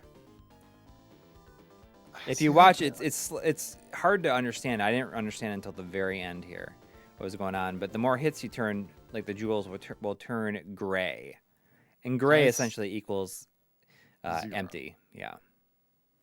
Is your amount of health based on what gems you equip? I don't know. It looks kind of cool. Look, it's got those ray trace reflections and everything. Well, I think that might do it for us for this week. I guess so. I'm gonna go and I'm gonna work on. Well, maybe I'll work on the episode for a little bit. I don't know. Part of the reason we're doing our streams earlier and ending on time. Well, the thing is, like, I need like a little bit of time to wind down And it's I I'd rather I don't wind know, consider down. working on episode winding down. Oh, I do. Well, whatever suits you. I consider playing video games winding Episode will be out this week. The EverDrive update episode will be out this week. I'm saying it now. I just have to do I just have to edit the SC to SNES segment. I have all the gameplay and everything recorded and everything. I just need to put together like a couple of comparisons and shoot some B-roll of the actual thing, and it should not be that bad. So This has been a lazy doggy today. It's been a lazy day, Sandy. No, I mean the difference is that when the stream ends at like 12:30 or something like that, then I just like need this time to wind down before I would go to bed at like 1 o'clock. But if I finished at 11, I can edit for just kind of get this last segment strung out, which is basically just take all the VO that I've already edited and just like put it into moments where I might do like segment changes and stuff like that. But we'll see. Yes, correct. We are starting early going forward. I mean, yeah, not just for today, but I don't into the I don't, future. I don't know if, I mean, I know some regions do daylight savings time switches at a different week. We just had daylight savings time today. So, if you're in another country where it was not daylight savings time, then you might have not realized that we were actually an hour earlier. But that doesn't really have anything to do with. We're sticking with this time even after daylight savings time. Yeah. March or whatever. The fact that it's daylight savings time does like not have anything really to do with anything. Well, it's just that I thought of it like 2 weeks before daylight savings time, and I was like, "Oh, that'd be a good time to do it anyway." Yeah. So yeah, it really doesn't have anything to do with it. We're starting the streams at 8 Eastern and ending, between 11 and 11:30. Officially ending 11:30. Really try to hang it up, or officially ending by 11. Really try to hang it up by 11:30. That's the idea anyway. That just is because it's a bad way to start the week. Yeah. Going to bed at 1:30 or later because you've streamed so late. So should be better for y'all too, especially if you're also East Coasters. Right. And I mean, I guess it also helps. I mean, my kids are not in school tomorrow or the next day. So it's not like I got to be up super, super early like I do when they have to be at school. It is not cold down here, actually. I just have this hat on. It's totally not cold down here. I don't know how it's going to be later on. It's going to be nice. I'm sure your house is going to feel a lot nicer inside during the winter. Yeah, and that's, I mean, I did spend your a lot old house was cold in the winter. It was so cold. It was very cold. It was so cold. Yes. I definitely do not miss that. Regarding the Mega EverDrive Pro, does the extra features Sega CD Master System emulation work on a Nomad? It will only work if you have a triple bypass mod on it. That will enable that stuff, but if not, it's essentially like a Genesis 3 without, which it needs to be modded to work on that stuff. I don't know when the WKRP turkey drop is this year. I don't know. It's not something I've really thought about. Anyways, I think that'll do it. Thanks everybody who for that EverDrive episode. You're working on like the last segment of it. Yeah, it's like it's right now it's looking like 50 minutes long. So, I mean, it's funny because the last EverDrive video was 25 minutes, and this is like twice as long to cover a lot less. I don't know how it happens, but that'll be out this week. I have like the last like the last segment is like 11 minutes, which is what I have left to do. So 100% this week. Yeah, it's happening this week. And then we'll see y'all on Sunday at 8 p.m. Eastern. Heck yeah. All right, everybody. Thanks to everybody who donated and everybody who hung in there, has been enjoying it the earlier time. And we'll see you soon. Good night, everybody. Good night.